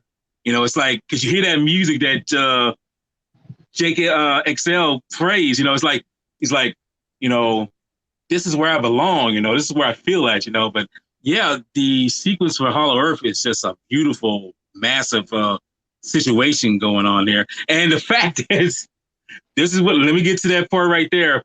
When the creator of Apex daughter gets a sample of the source, and then she this is what kills me. When they get the source, they send it up to Apex in Hong Kong, and the simple fact is, when they try to escape from that heave and everything, she tells the guys, like, shoot them, they get out the way. But then Kong grabs the damn thing, and I'm telling you right now, when he grabs that heave, he looks inside of it, and then she said, no. I said to myself, please kill this bitch. I said, keep crushing and be done with, because it's like I wasn't too thrilled about it, but when she said no, kill her, and he just dropped it. I was like, yes, thank you, because but yeah, that moment right there killed me, man. I'll tell you. Well, after he kind of like does this and like sprinkles it out after he does it. Right. Yeah, he shakes his hand off like that. He's like, like that. He's like, kill this bitch. Yeah. Please, man. That's funny, man. No, but yeah, Isa Gonzalez, man. She's for the movies I've seen her in, she's always been an antagonist, man. She's always been good at being an antagonist. So yeah, she did her part well, bro. She played the part well. Oh no, she played the part. That's one thing I could say. The actors in here, they weren't like one dimension. They were have some depth to them, but you like them when they are like I say, pretty much being silly or being serious, like Bernie, or is it Benny? The black guy? Bernie. You see how kind of erratic he was, he's just like, it's like, I'm talking like this, I'm talking like that. Okay, we get it, dude. You conspiracy theory. We get it, you don't have to go drooling on, but he added to the comedy right there. And then others, brought out the emotion, like with Gia and everything, her attachment to Kong. Those things play out really good. And that's why I was mentioning before, they're not oversaturated with the characters. But again, you need those human interactions to say, okay, where's the narrative going? And like I say, Hollow Earth is probably one of the most extraordinary places. Like you said, man, like it straight up reminded me of Avatar for some reason. I don't know why, but it's a beautiful place. But yeah, so. Oh man, no, yeah, man. So we're going there for Daniel. Yeah, man. I mean, like you said, man, the Hollow Earth. I mean, that just the way it looks, how vibrant it was, how alien it looks, even though it's part of the Earth. It was amazing, man. With that, the kind of CGI they used for that was fucking. I was like, wow. I was like, science fiction at its best, dude. Like science fiction, like the kind of just that aspect of anything science fiction, man, is like it blew me away. And like the other creatures, the war bats, like Matt was saying, Gojira51 was saying, but man, though, Kong grabbing the axe, the kaiju killer. Are we gonna call it the kaiju killer now, Matt? Might as well. That might as well, yeah. The kaiju. But yeah, when Kong grabs the axe, huh? The Zilla killer. Godzilla Slayer. Oh, there you go. The Zilla killer. Godzilla killer. But when Kong sits down holding the axe, bro, he officially becomes King Kong. He officially takes the name King Kong. Like he finally earns that yes. rank, that well-deserved level of becoming King Kong, and that's where yeah, that was also a great scene for me, man, because I was like, it's well deserving. I mean, it took 2 movies to realize it, but yeah, he finally gets his reputation and becomes King Kong, and then I mean and then all the other just design aspects around that giant pillar where the throne was, and then seeing all the other axes from the dorsal plates that they made of other Godzilla's ancestors, and I mean it looked just badass. The temple, dude, made of molten lava, which was probably radioactive. It was probably a source of radiation because I mean it doesn't affect. Obviously, uh, Godzilla's atomic breath affects Kong because it's superheated, but I think Kong is somewhat resistant to some sort of I think he's resistant to some sort of radiation. So it's like That's like yeah, because if he wasn't, he wouldn't be able to hold the axe or wouldn't be able to wield the axe. But I mean, just in my opinion though. But I mean, like I said, he takes his rightful place as king. He wipes out Isa Gonzalez's character, and Godzilla finds out, when he places the axe on the floor that lights up the radiation that's around the temple.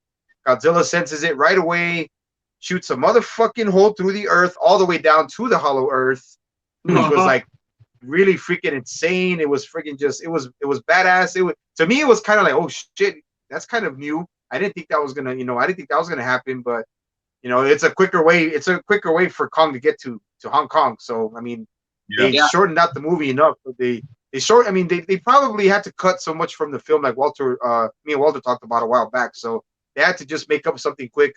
So Godzilla shoots a freaking atomic blast through the earth. It's all the way to the Hollow Earth, to the temple, wipes out the temple, destroys the pillar, destroys Kong's throne, and then Godzilla, just the look and the roar that Godzilla just, like, you just see Godzilla's look and the way he roars, like, when against the hole that he just built, and it's like fucking, like, dude looks savage, dude. He looks freaking primal, like, just like Yes. a complete freaking like a complete freaking savage animal, dude. And then Kong hears it, and then Kong has to, they have to bolt. So does Alexander Skarsgård's character, Rebecca Hall's character, and Gia, and they go through with the heave. They follow Kong through the hole that Godzilla made, through the Hollow Earth, all the way up to Hong Kong. And then it was badass, man. And then, like, I really didn't.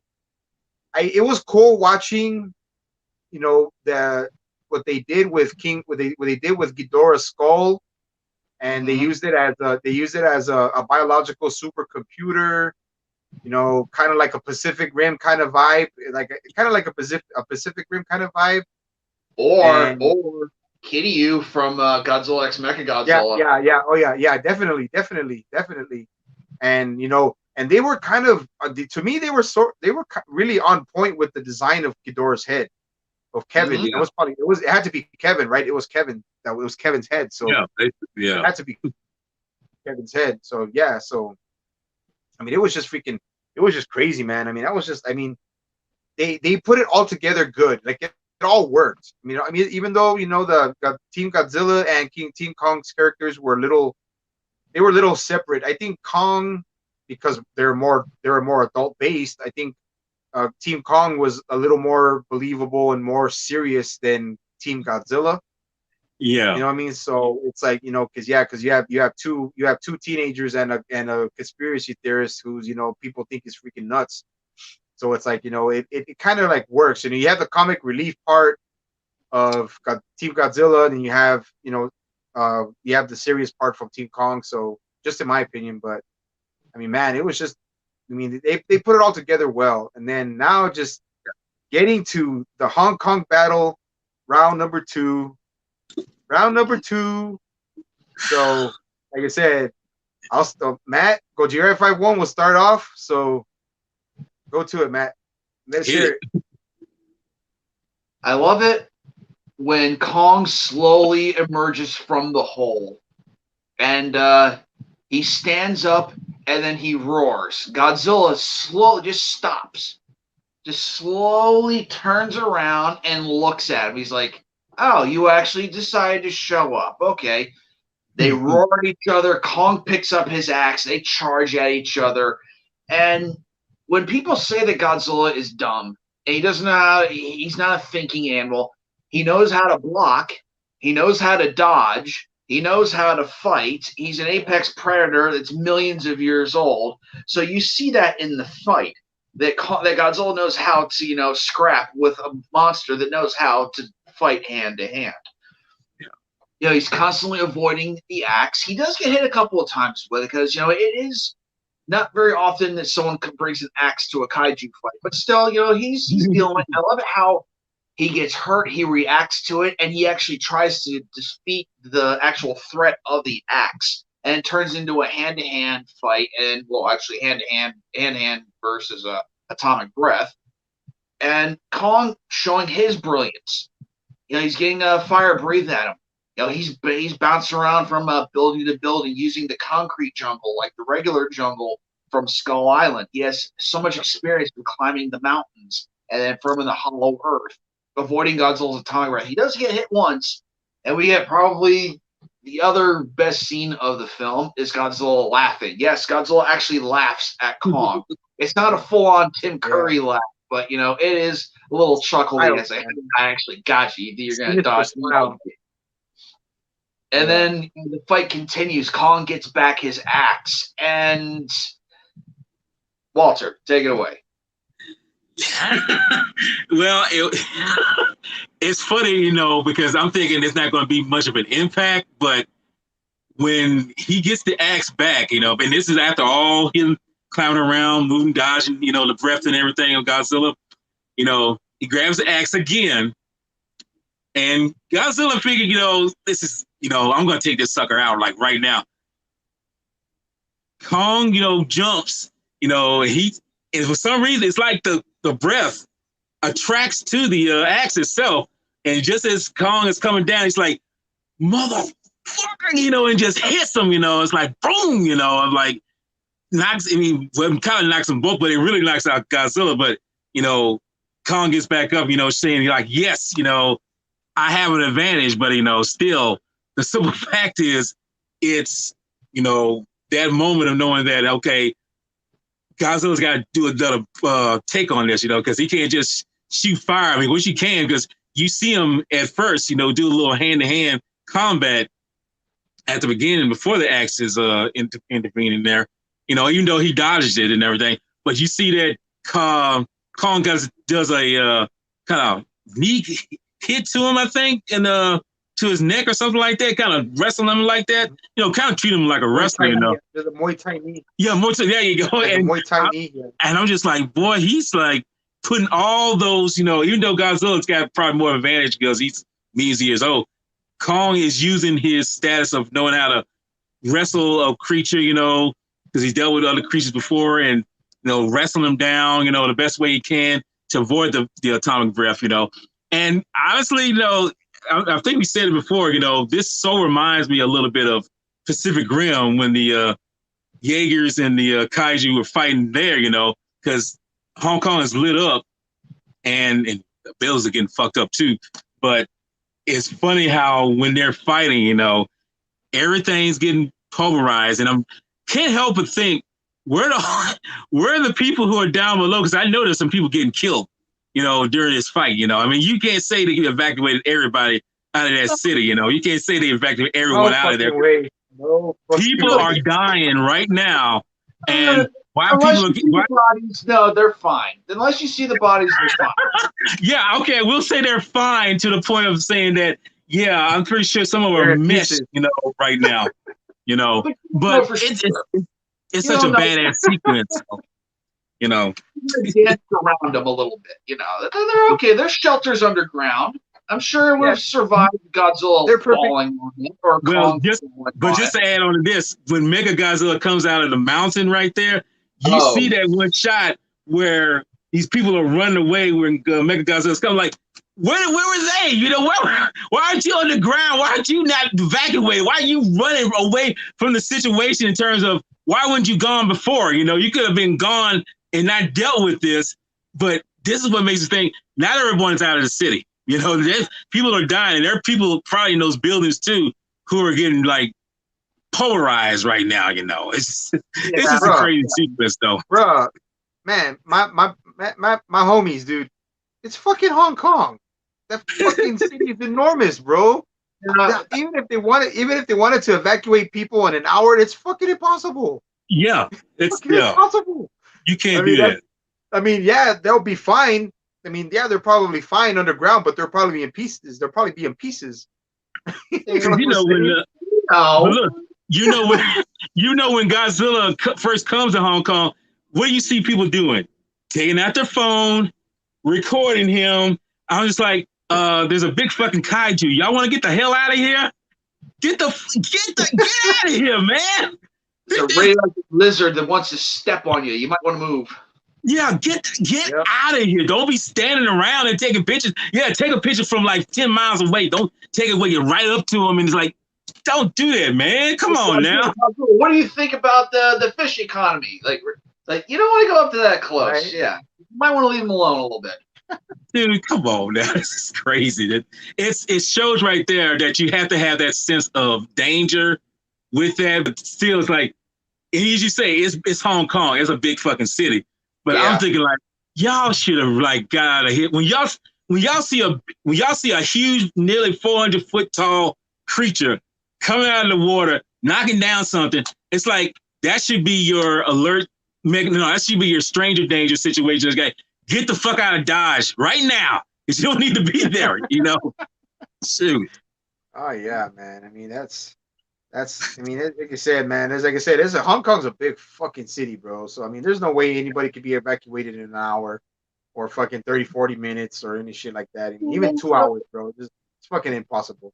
To be fair, they knew Godzilla was coming before that. He was still out at sea when he made his course correction to go to Hong Kong. So they had a couple hours.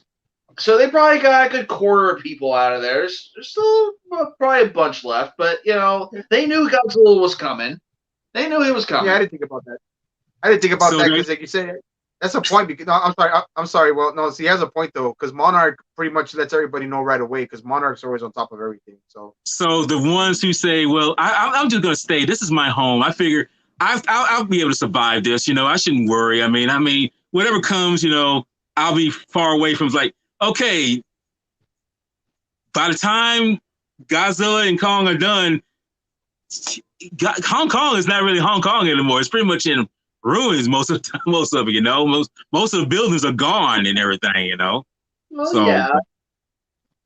But then again, think about the law of averages as well. It's one kaiju coming to one massive city. What's the chances of him smashing my house? My apartment. What's the chance? He's a few blocks over. I'm sure I'm fine for right now.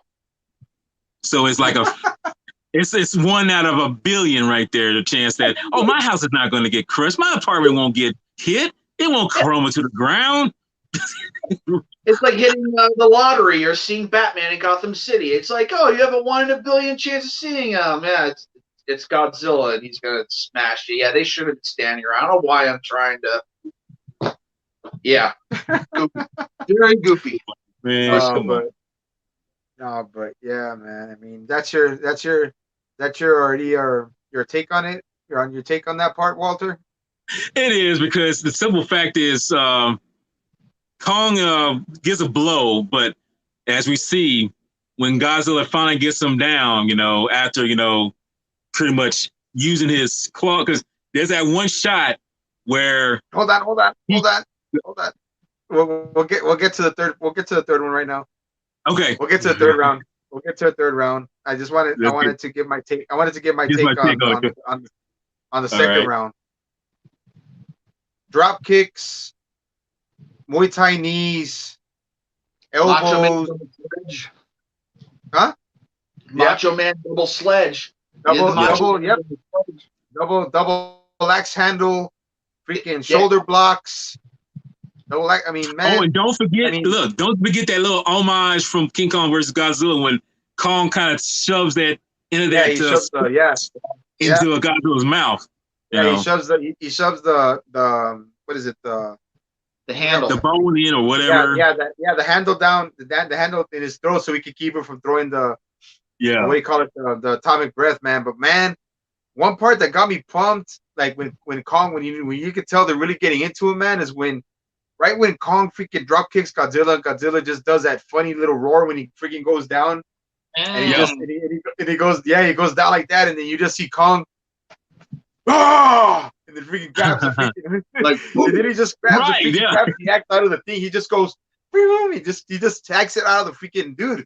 See, I'm already getting excited. I'm already getting overexcited, but he just grabbed the freaking the axe right out of the building because it got hot, and he just goes and then just boom, he just takes it off, and then that's when Godzilla tries to use his atomic breath again, and that's where Kong holds his neck, and that's when he shoves the end of the handle of the axe in his mouth, and then Godzilla's getting agitated, and then he goes. Moves Kong to the side, and then and Godzilla's already, getting infuriated. He uses the atomic breath. Kong absorbs the energy with the axe, and then Kong's like, "Whoa, what the fuck just happened?" And then Godzilla pretty much spears freaking Kong, and freaking just does a double leg takedown, and freaking takes Kong down. And then Kong just just goes and he freaking stabs Godzilla in the leg with the axe. Yeah. And it's funny how Godzilla just shoves him. He just shoves him with both hands. You see Kong going flying like who knows how many feet. And then it was crazy, man. And Godzilla just grabs the axe with his mouth, just tosses it freaking who knows how far, freaking hits the corner. Just the way it looked when it hit the top of the building, and it just stays there, dude. And I was like,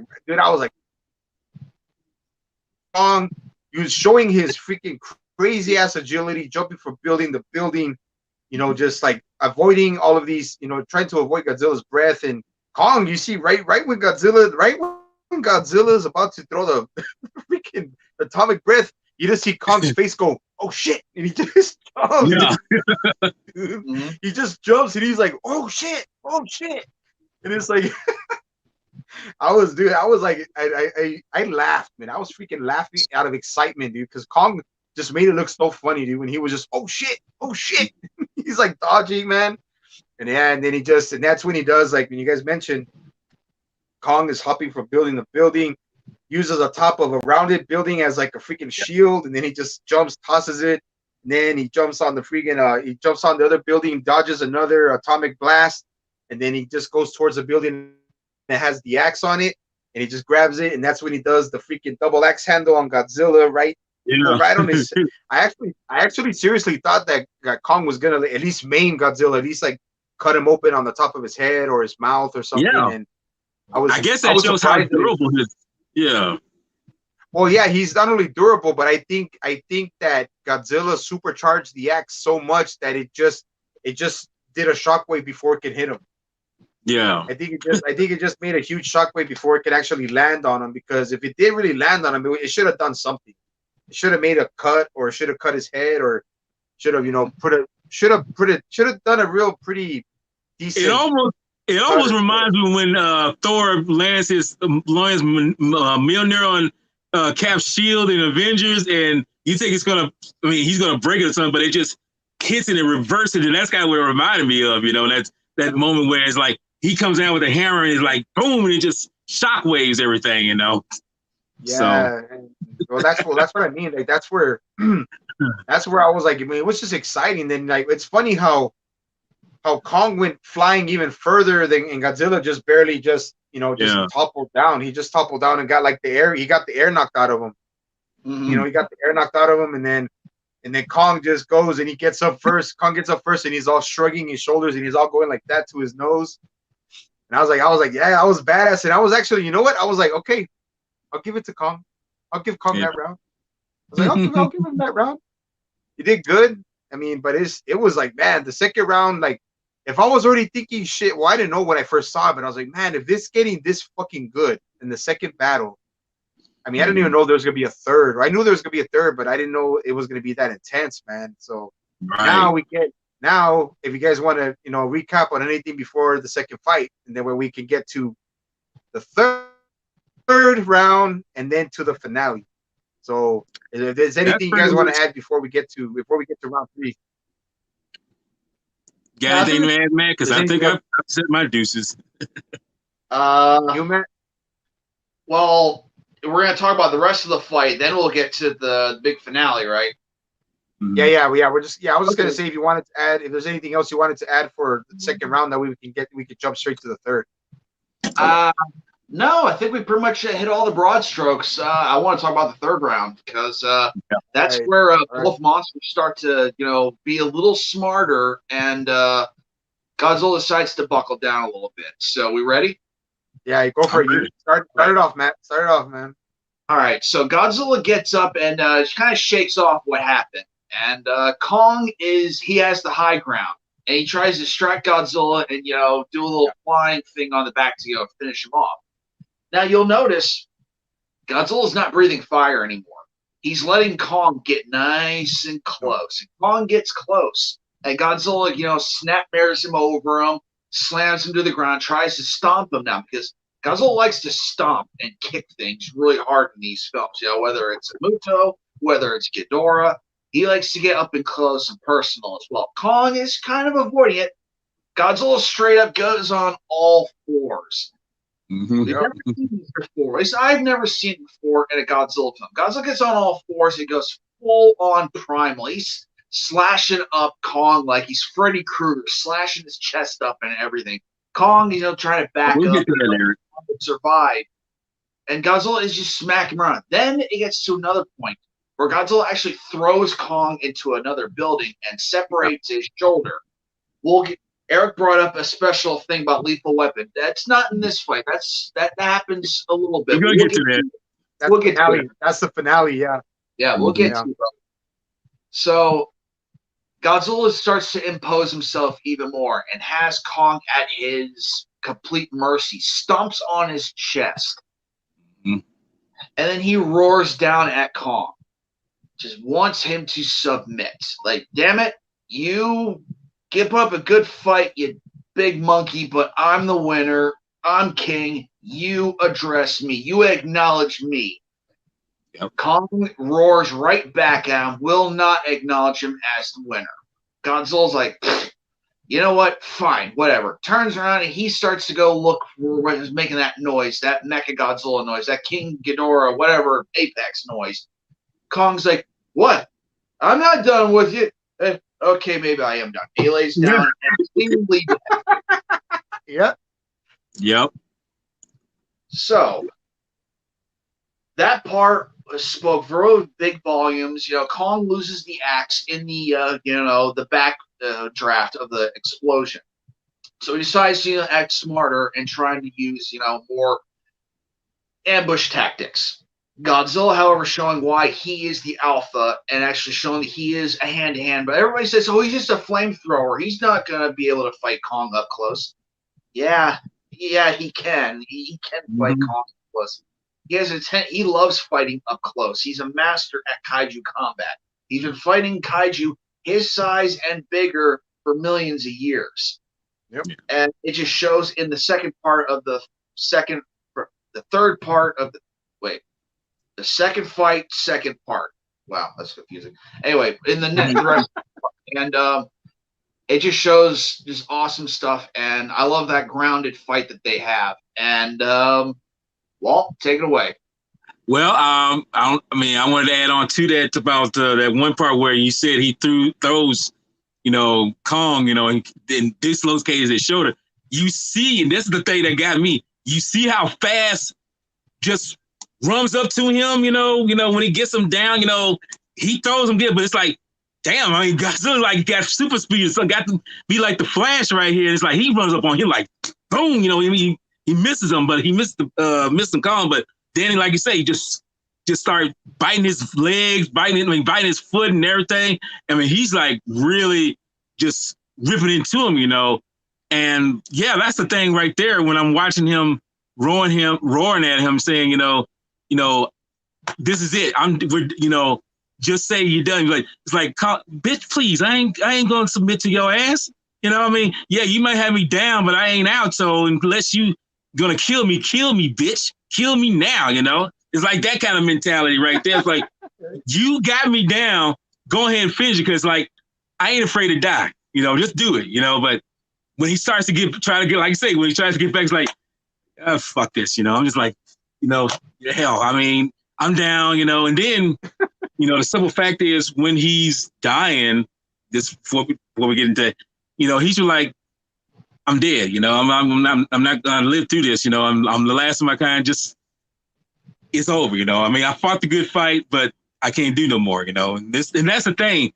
He put up the good fight, but the simple fact is, like, he never wanted to fight in the first place, but he felt like, okay, Godzilla, you fucking with me, I'm gonna fuck you right back. So I'm gonna let you know how I'm feeling with this. But once he got him down, it's like, all right, bitch, you have it, you got it. Thank you. I'm like, okay, I'm dead now. You king, you the god of all things. So I'm done. But it's amazing how that shot where Godzilla roars at him, and then Kong kind of gives him that look. It's like, it's like, roars right back at him. It's like, no, you're not gonna make me feel like a pussy here. You're not gonna make me feel like no less than what you are. I mean, even though I'm more powerful, but I'm not gonna submit to you. It's showing that Kong is that kind of person. It's that woman said before. Kong bows to no one, even though he got his ass handed to him. He's still gonna, show that, hey, I'm gonna still be here, even if you want another fight. So. But yeah, that's my take on that. A little bit.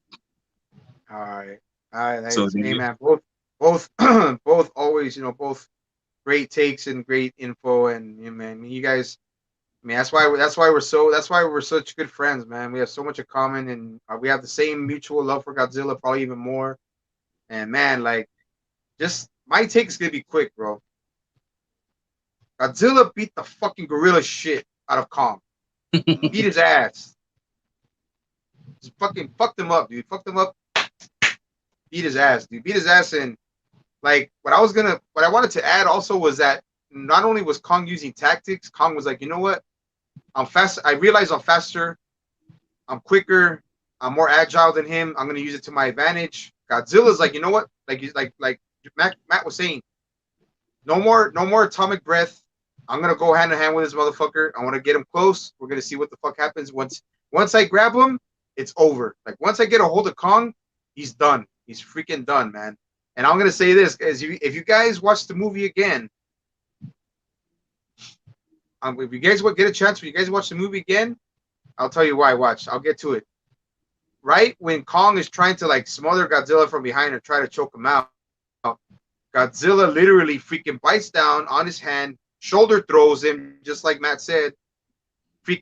Right when Kong hits the freaking like the floor with all of his weight, you hear Kong go like, oh, like you hear that freaking grunt that he does when he freaking lands. Then right before Godzilla's able to stomp on his freaking face, Kong moves. And then Godzilla's like he's already in the red. Like Godzilla's in the fucking red, man. He's primal. He's going full primal, man. Just going full primal, animalistic, like becoming the predator that he is, man. The freaking apex predator that he is, man. Goes there, throws down Kong, grabs Kong with his head in his mouth. Mm-hmm. If you guys hear closely, because I've seen this movie so many freaking times, I love it so much. Right before Godzilla tosses Kong and he turns it, you'll hear Kong's shoulder pop. Ah, okay. Right before he hits the wall, when Godzilla turns and he pivots, when Godzilla pivots over to throw Kong against the building, you already hear that. Right. You already hear that snap. Right before he does it, and then right before that happens, Kong's freaking flying across and hits the building. You see the whole impact of his face and his shoulders, like just you see it, man. It's like he's like in freaking oh shit, like he's like in pain. I also thought that his shoulder got dislocated when he hit the building, but actually no. When I've seen it so many times, you hear the cracking and you hear the pop when Godzilla uses his mouth and he yanks it over before he tosses him, before he lets go of Kong, before he hits the building. And then that's when Godzilla comes. Godzilla, like you said, Godzilla got some kind of burst of energy, starts moving fast. Right there, freaking Miss Kong barely moves out of the way. Godzilla destroys that building. And I know, guys, you guys pretty sure remember when freaking Godzilla whiplashes Kong with his tail and freaking knocks him down. Yeah. Mm-hmm. Whiplash Kong knocks him down, and then right there Kong's like, oh shit, like Kong's already like, oh shit, what the fuck's going on? This guy's motherfucking, he's freaking manhandling me. Then Godzilla goes all fours again, like a fucking Komodo dragon, dude, like a fucking alligator, like a freaking Nile crocodile, dude, and just freaking going there and biting freaking Kong's foot. Freaking Kong like freaking yelling and shit, freaking trying to kick Godzilla off. Godzilla freaking jumps, rips Kong right in the face, tears and shreds his fucking chest open, freaking cutting everything, slicing and dicing, man. And then that's when like Kong can't even barely move because he can't use his left hand or his shoulder. So he's just using one hand. And then after that, Godzilla finally gets him and he pins him down, and then Kong freaking like last resort desperation freaking knocks the shit out of Godzilla's wound, and the Godzilla goes ah, and then he freaking just stomps Kong, and you hear Kong's chest go like, you hear it like you hear the impact, and Kong's just like, oh shit, and then he just stands there, dude, and Godzilla's like, and then Kong's like, oh, like this. You noticed in the version of HBO Max when it came out, they didn't show Kong. I don't know if you guys noticed, they didn't show the blood coming out of Kong's mouth. Oh, really? I don't know if you guys noticed that. I noticed that. Watch the movie again, and Kong has blood coming out of his mouth. I mean, I noticed it on the video, but I didn't know that it didn't show it on the original play. I didn't realize that. Okay. Yeah, because like when I saw it, when I got my copy, right when Godzilla stomped him the second time, I saw a little bit of a squirt of blood come out from I think it was Kong's right side. And then when Godzilla pounds him again and holds him down, he's starting to bleed from his mouth. I don't know if when you guys watch it, you'll notice again. Okay. And that's like you said, Kong. Yeah, what's that? Yeah, you guys are like wondering now. Yeah, just check it out when you guys see it again. Check it out. And then, like you said, Kong Kong is a solitary creature. Fights when he has to. He's a king. He runs his territory. I gave him all the respect, and I already had tons of respect for Kong before, but this made me gain so much more fucking respect for King Kong, man. Like, he truly earned his title. He earned this fucking title, and he didn't submit to Godzilla. Godzilla did show a little bit of respect and nodded his head, or maybe everybody was thinking just because Godzilla nodded his head that maybe Kong did submit. We're never gonna know, or we're never gonna know if he did, because kaijus can't talk, but a lot of people are saying that he didn't submit, and I agree that he didn't submit. But I mean, Kong just going down like that, dude, and trying to get up after Godzilla freaking just walks away, shrugs it off, and freaking blows all the freaking dust out of his nose and his mouth, and just walks away like nothing. And then Kong trying to get up, man, that's like, fuck, dude. I relate to that part because I know what it's like to be in that position, man, and it fucking sucks. But yeah, man, that's my take on round freaking 3, man. And as you guys noticed, I was really excited about it, man. I mean, I got really fucking hyped for it. And right when Godzilla stomped Kong and Kong was not moving, I was like, I knew it. I knew Godzilla was gonna beat Kong. I knew Godzilla was gonna fucking beat Kong. And then after that, everything goes on to the finale, which is what we're gonna get into now. So all I'm gonna say is I'm gonna start off real quick, just saying this before I get to you guys. Fucking Mechagodzilla, dude. Holy fucking shit. Holy fucking shit, man. Mechagodzilla was fucking demonically sinister on Godzilla, dude. Like, holy shit, dude. Take it away, Gojira 51. You started off, man. So, Madison, Bernie, and the kid from Deadpool 2. Yeah. Peace out, Eric. Okay, Eric. Peace out, Eric. Peace out. See you later, Eric. Thanks for joining us. Sorry, Trado. I get all into it, bro. My bad. Sorry, bro. I'm sorry, Matt. You're good. Hold on. I'm just checking out I'm sorry. So they realized that the fight is, just about over between Godzilla and Kong. So Simmons tells Serizawa, get in the chair and, pilot Mechagodzilla. Now they have the power to power up Mechagodzilla to where he can stand a chance against Godzilla now. Well, it's funny, that everything, is like poetry, in this live stream. Once again, we have a spirit taking over a machine, just like in Event Horizon, where the spirits of hell took over the Event Horizon. The spirit of King Ghidorah, which was still dormant in the skull, actually overrides the thing Serizawa was using and actually takes over Mechagodzilla. So, in a way, it being a demon, and messing things up, it's really King Ghidorah piloting Mechagodzilla at this point. So Godzilla's technically fighting two monsters at the same time. And he's been fighting all night and having no rest from the whole ordeal that Apex started. So Mechagodzilla breaks out the side of the mountain, just like he does in the 74 film. And he's bigger, he's stronger. His clawed hands, actually, when he holds his hands up, he almost looks like King Ghidorah as well. They look like heads as well. He starts charging at Godzilla. Godzilla running as fast as he can, bouncing off of off of Mechagodzilla. You think that this fight is, Godzilla's got to put up a fight. No. Mechagodzilla kicked the shit out of Godzilla for like 2 minutes and just throwing him around, bouncing him off of buildings. They get into a stream fight, like they did back in the 74 film, and Mechagodzilla just overpowers them. Also, I don't know if it's just me hearing this, but when Mechagodzilla is breathing his, photon laser, he then looks at the camera, and I swear he does the dun, dun, dun noise when, after he does it, like, we have a new villain, dun, dun, dun, pretty much. Yeah, that was, in like and classic. I didn't think about that.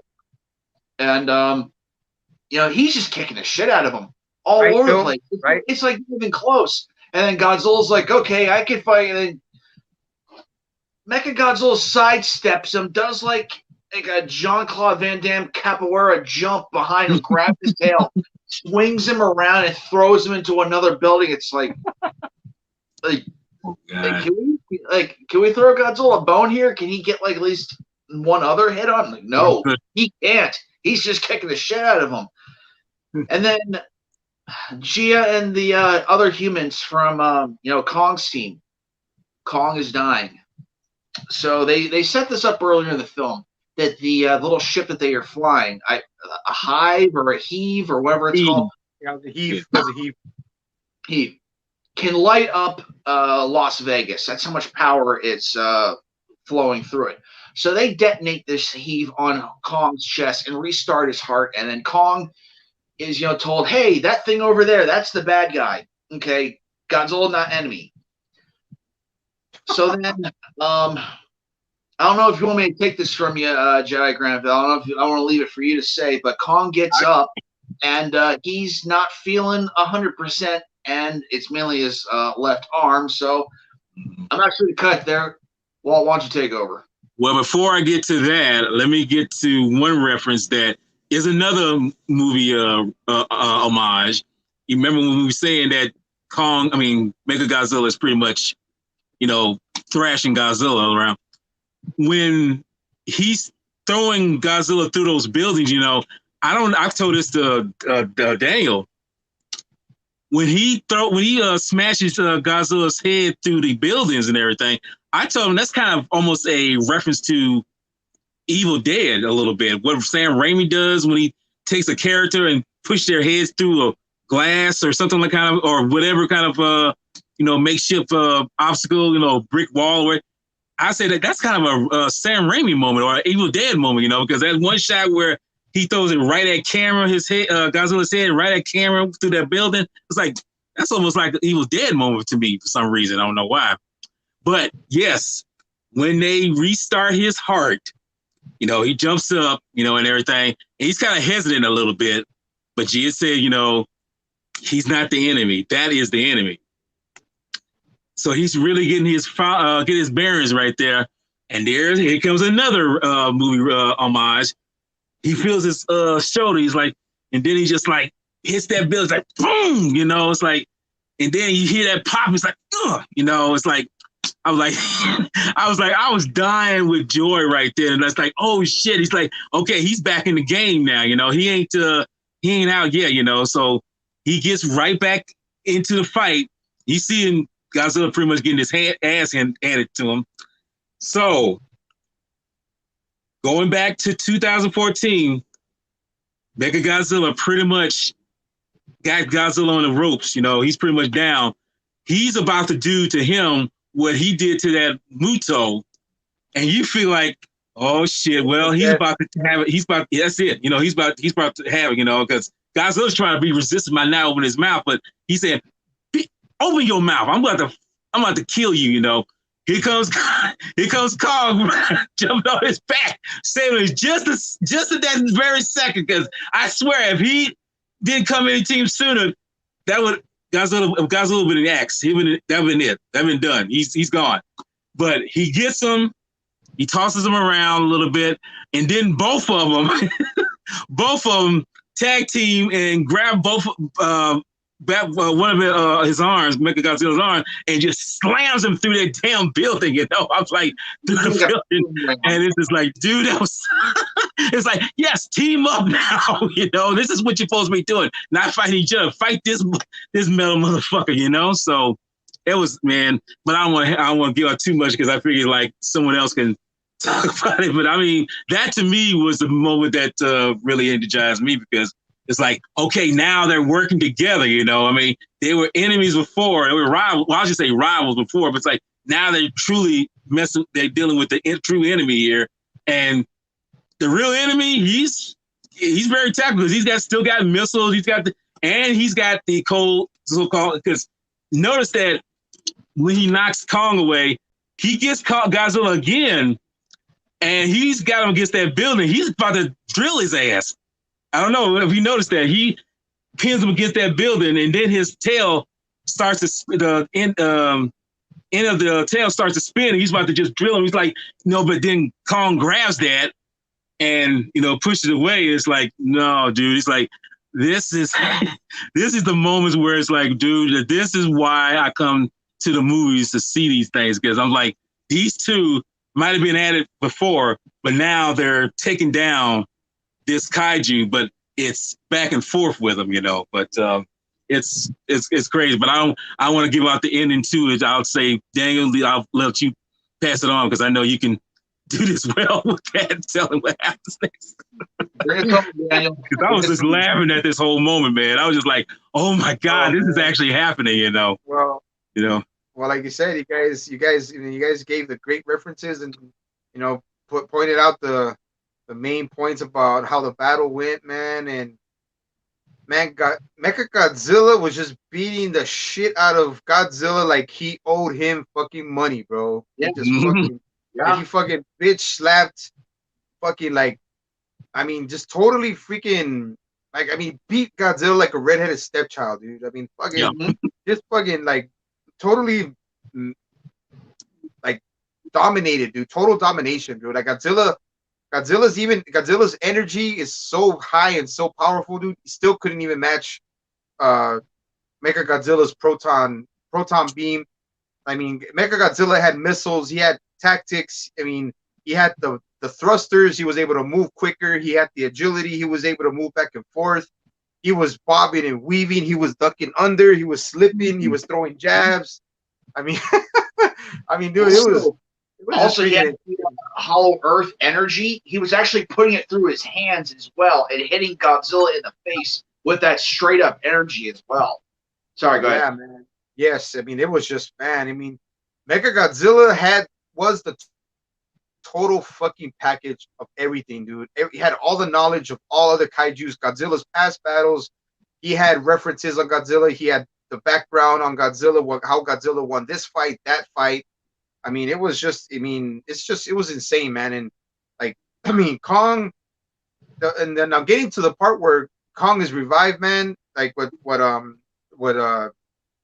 Jared 5-1 was saying is that the reference that I forgot her name, Isa Gonzalez's character said before they even left to Antarctica was one of those heave machines can power Las Vegas for a week. Like Mhm. I mean, it Yeah. had that much energy. It can go off. It can roll off that much energy, and also using the heave on King Kong's chest was also a reference to King Kong versus Godzilla in 1962 because it used electricity to revive Kong. Yeah. Yeah. That's It used true. it used electricity to revive Kong, and right once Kong gets up, he has the brightest, biggest smile on his face as he's Gia, and he sees like he's like, holy shit, like, oh my god, hey, what the fuck happened? Like what the fuck Mhm. just happened to me? And then that's when Gia says, you know, and that's what Gia's like when they notice Mecha Godzilla's like freaking going to freaking town on Godzilla. I mean, and then Kong looks, and then Gia's like this, and then Gia tells Kong that Godzilla's not the enemy, and Kong goes like smiling to like fuck him. Yeah. Mm. Yeah. Kind of like, yeah. And Kong's like fuck him. And that's when that's when Kong looks and he sees what Mecha Godzilla's doing to Godzilla. And he's like, oh shit. He's like, oh fuck, okay, I gotta fucking regulate now. I gotta do something, or I hate the motherfucker. I hate Godzilla, but I'm gonna have to do something. So yeah, dude. And then that's when Kong, right before Mecha Godzilla is gonna give Godzilla the kiss of death by opening his jaw Mhm. and shooting the proton ray down his throat, Kong comes at the nick of time, freaking grabs Mecha Godzilla's head, and then Kong showing his agility and his freaking even his strength. Kong is still a very powerful creature, so he's able to yank back his head, and then trying to hold back the beam. Mecha Godzilla, knocks Kong off his shoulders with the drill tail, and then Mecha Godzilla is about to go freaking go to town on Kong, and then Godzilla catches one hand, and then that's where Kong catches the other hand, and they just slam freaking Mecha Godzilla through a building. And then even with all the freaking strength that Kong and Godzilla have combined, we still couldn't do anything against Mecha Godzilla. Still couldn't take him out. Still having trouble. Mecha Godzilla still has all of these other like weapons in his arsenal. I mean, thrusters, missiles, his heat ray, the tail drill. I mean, Mecha Godzilla is just a freaking fucking a demonic robot, dude, a demonic cyborg. I mean, just bent on killing every single kaiju there is, man, and taking revenge on Godzilla because it is Ghidorah's consciousness that took over Mecha Godzilla's body, and then Godzilla, Kong, they're trying to work together, and then Kong sees the axe far away, finally finds it, uses it. I mean, like Walter was saying, Godzilla's gonna get freaking drilled in the chest by, and then Kong just grabs the tail, uses the axe. The axe is connecting. The axe is connecting on Mecha Godzilla, but it's just scraping off of Mecha Godzilla's chassis, his iron chassis, and what was really cool is when Kong did that axe leg sweep, man, it just literally made Mechagodzilla go freaking flat on the side of his body, and it was just insane, man. And that's when Mechagodzilla starts seeing how Kong fights, starts visualizing what he's gonna do, and that's where he pins Kong against the building, and then Godzilla tries to jump in, but then Mechagodzilla does something else, and then to Godzilla, and then Mechagodzilla is going to use the drill tail on Kong, and then Kong's still trying to, with the other hand, Kong's still trying to, hit Mechagodzilla with the axe, but it's not breaking the seal. It's not going through his chassis because it's fucking steel. So Yeah. Godzilla sees that, powers up the axe. Kong's like, oh shit, okay, whatever. And then from there, man, Godzilla just like a fucking berserker, like a freaking berserker would do to a freaking another human being with an axe, man. Just chops freaking Mechagodzilla to fucking bits. Builds the town on him. Jumps on his back. Yeah, jumps on his back, fucking rips his shit off, freaking Sub-Zero style, pounds the fucking chest, fucking yells out, and then freaking falls down and just fucking passes out and says, fuck this, I need a motherfucking vacation. Yeah. Like, I'm done. I mean, and then, I mean, it's just from there, man. It's like like you said, I'll let the full finale of the movie, which goes to Kong and Godzilla, you know, their final moments. I'll leave that to Gojira 5-1. So finish it off, Gojira 5-1. Okay. So the day is won. Godzilla and Kong have defeated the Mecha Demon Mecha Godzilla. Our human characters are all like interacting with each other. Madison gets to see her dad. Bernie makes like a little joke about Area 51, which some people are saying that is actually a way to bring an alien kaiju into a future MonsterVerse film. Because if Area 51 is a thing, and Ghidorah fell to Earth, maybe in the future, they're like, oh, well, if we see Gigan stuff, one step at a time. Let's make sure we can see more of these films before we start, hankering for, others. So Kong is just hanging out, right, Phil. And, they're talking about Area 51. Godzilla's roar, echoes through the air. Godzilla starts stepping towards Kong, and it's like, oh, Kong is not good. So Kong's like, oh, come on, buddy. Stands up, he's got his axe in his hand. He's like, fuck off, leave me alone. And Godzilla's like walking up to him. He's like, oh, it's about to fight. Kong's like, what's the point? He just drops the axe. And then Godzilla looks down at the axe, roars at him again. They just look at each other. They exchange that look of, respect and,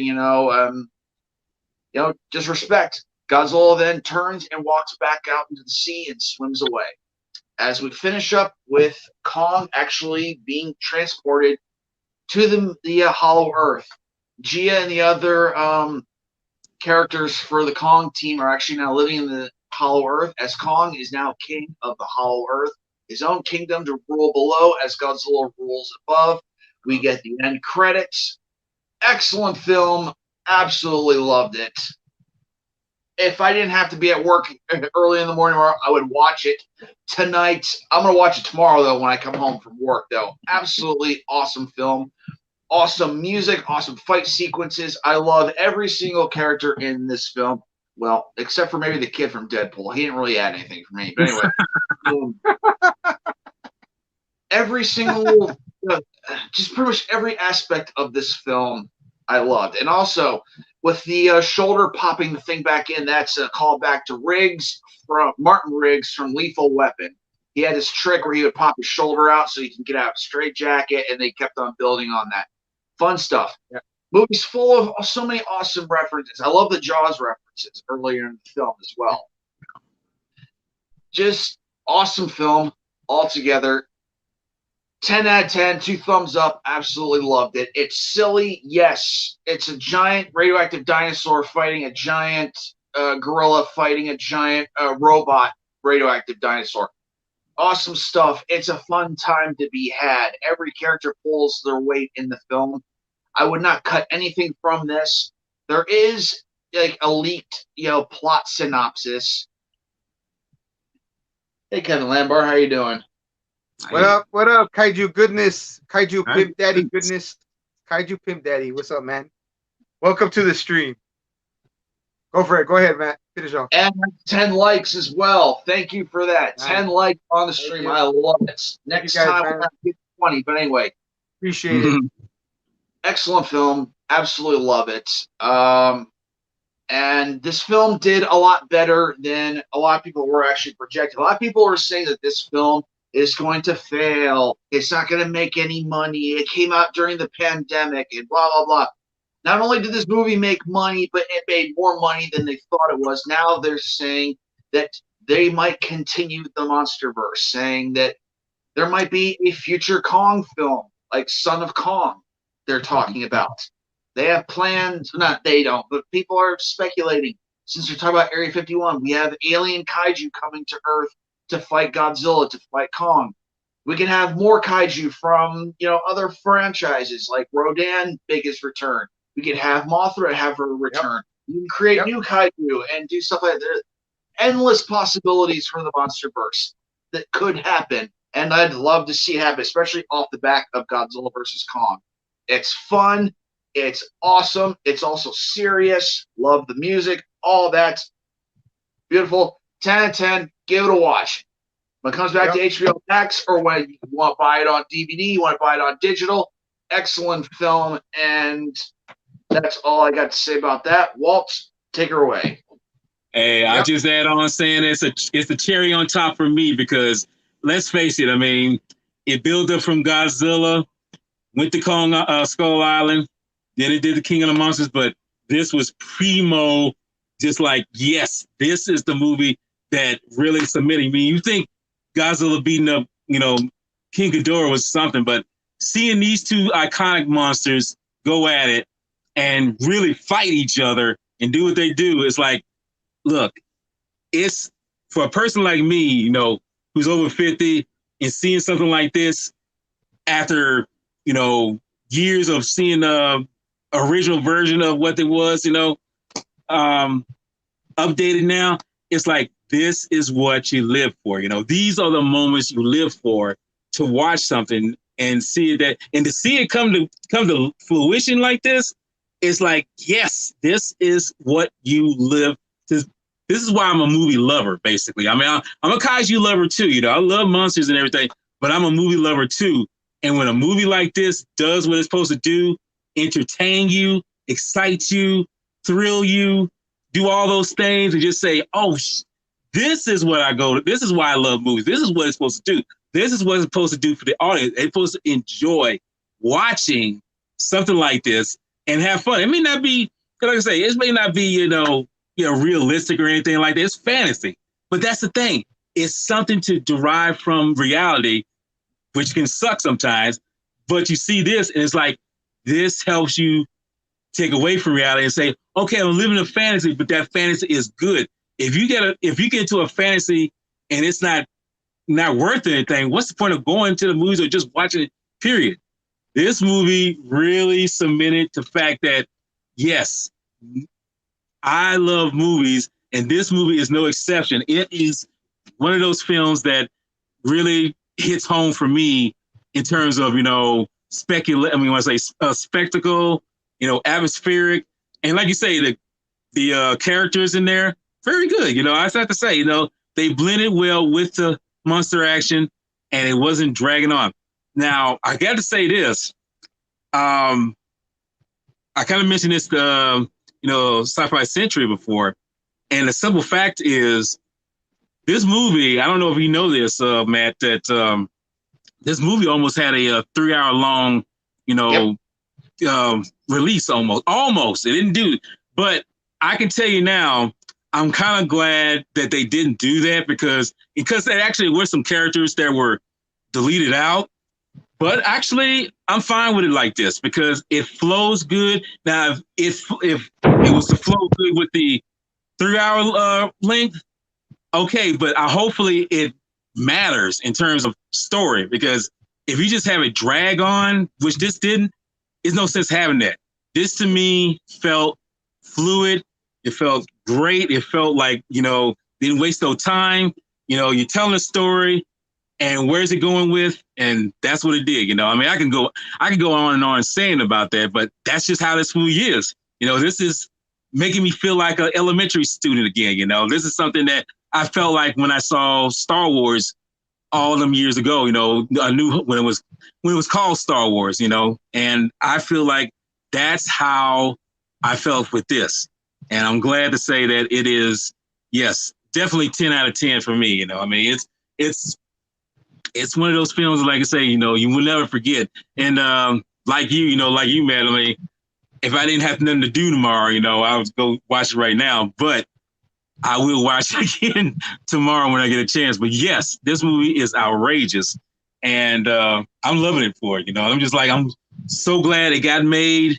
And the simple fact that it was all this delay with it because of pandemic, which is sad, and everything. Mm-hmm. I feel that maybe that just added on the hunger for it. And when we finally got it, we weren't disappointed. So that's my whole take on it and everything. So, but Sci-Fi, you rounded up there with that too now. Yeah, man. So like you said, you guys always say a lot of what I'm gonna say, man. So it's like it's mutual excitement I mean, we all think pretty much, the same. Great minds think alike. We're all hardcore kaiju fans. I'm not as much into movies as say Jedi Grand Bell is, or other people that have influenced me, like Fat Samurai, the Fat Blood, and other guys that other people from the movie Dojo Army.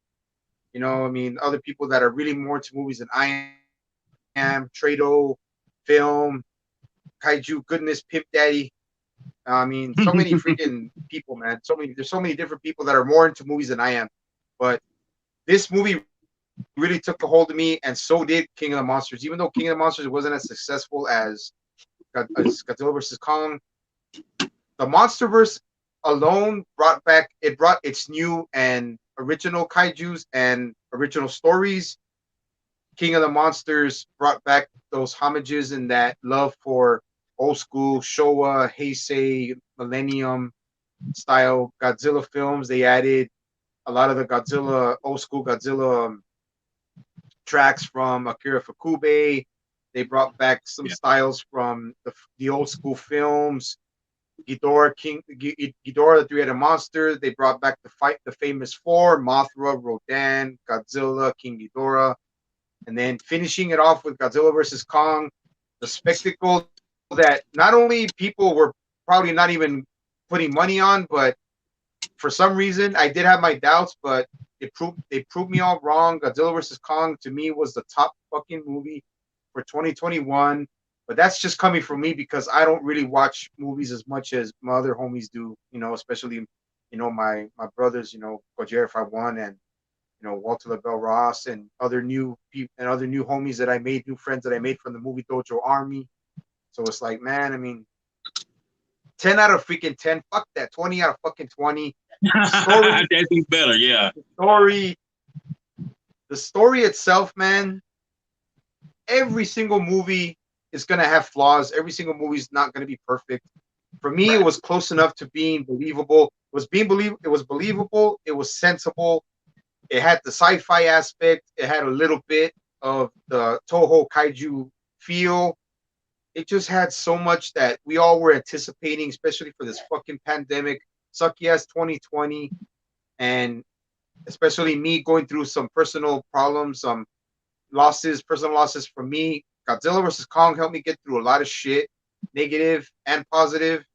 And I mean, the film is completely unbelievable, man. Sci-fi, Toho kaiju's, everything, suspense, action, all into one, man. Fucking best fucking movie so far for me for 2021, man. And there's nothing more. There's nothing more good I can say. I can actually say about the movie, man. The movie was just fucking phenomenal. Right. Phenomenal. That's all I gotta say about that.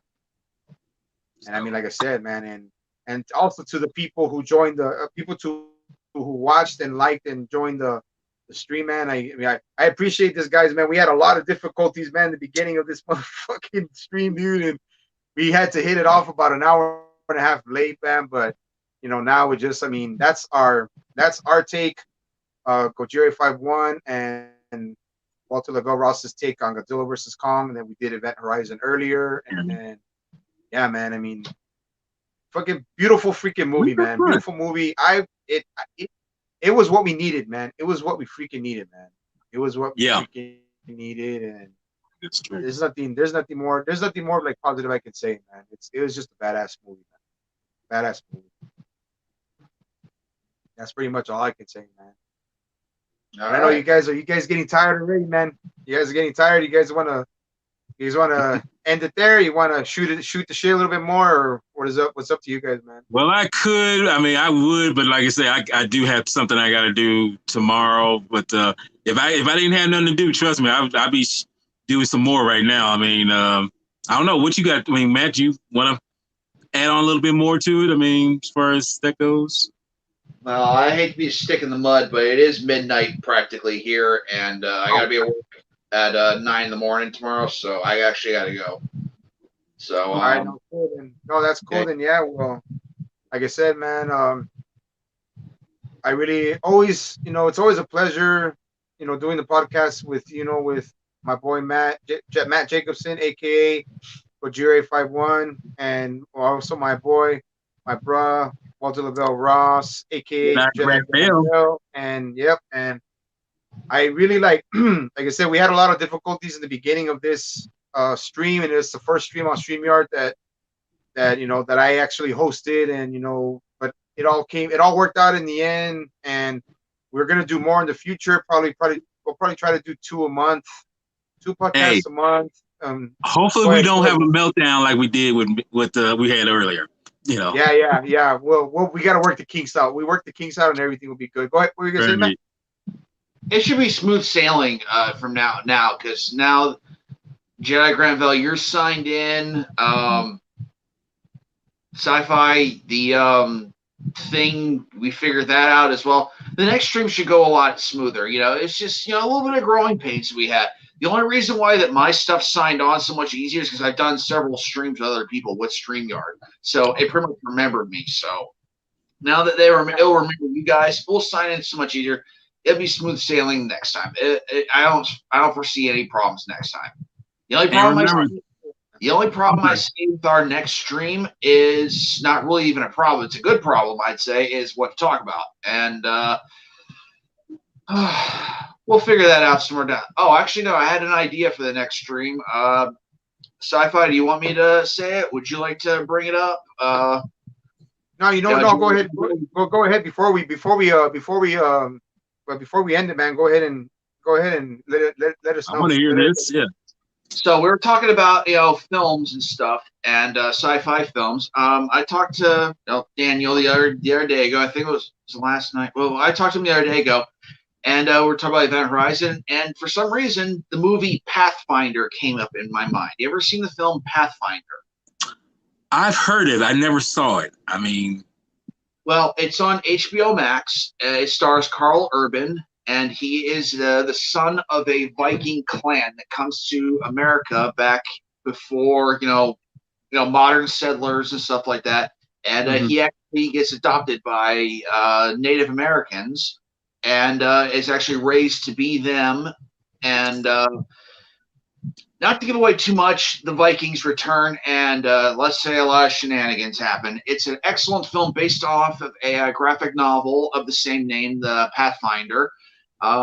It's one of the earliest films I can remember Carl Urban being in. He was in not Game of Thrones. Ugh.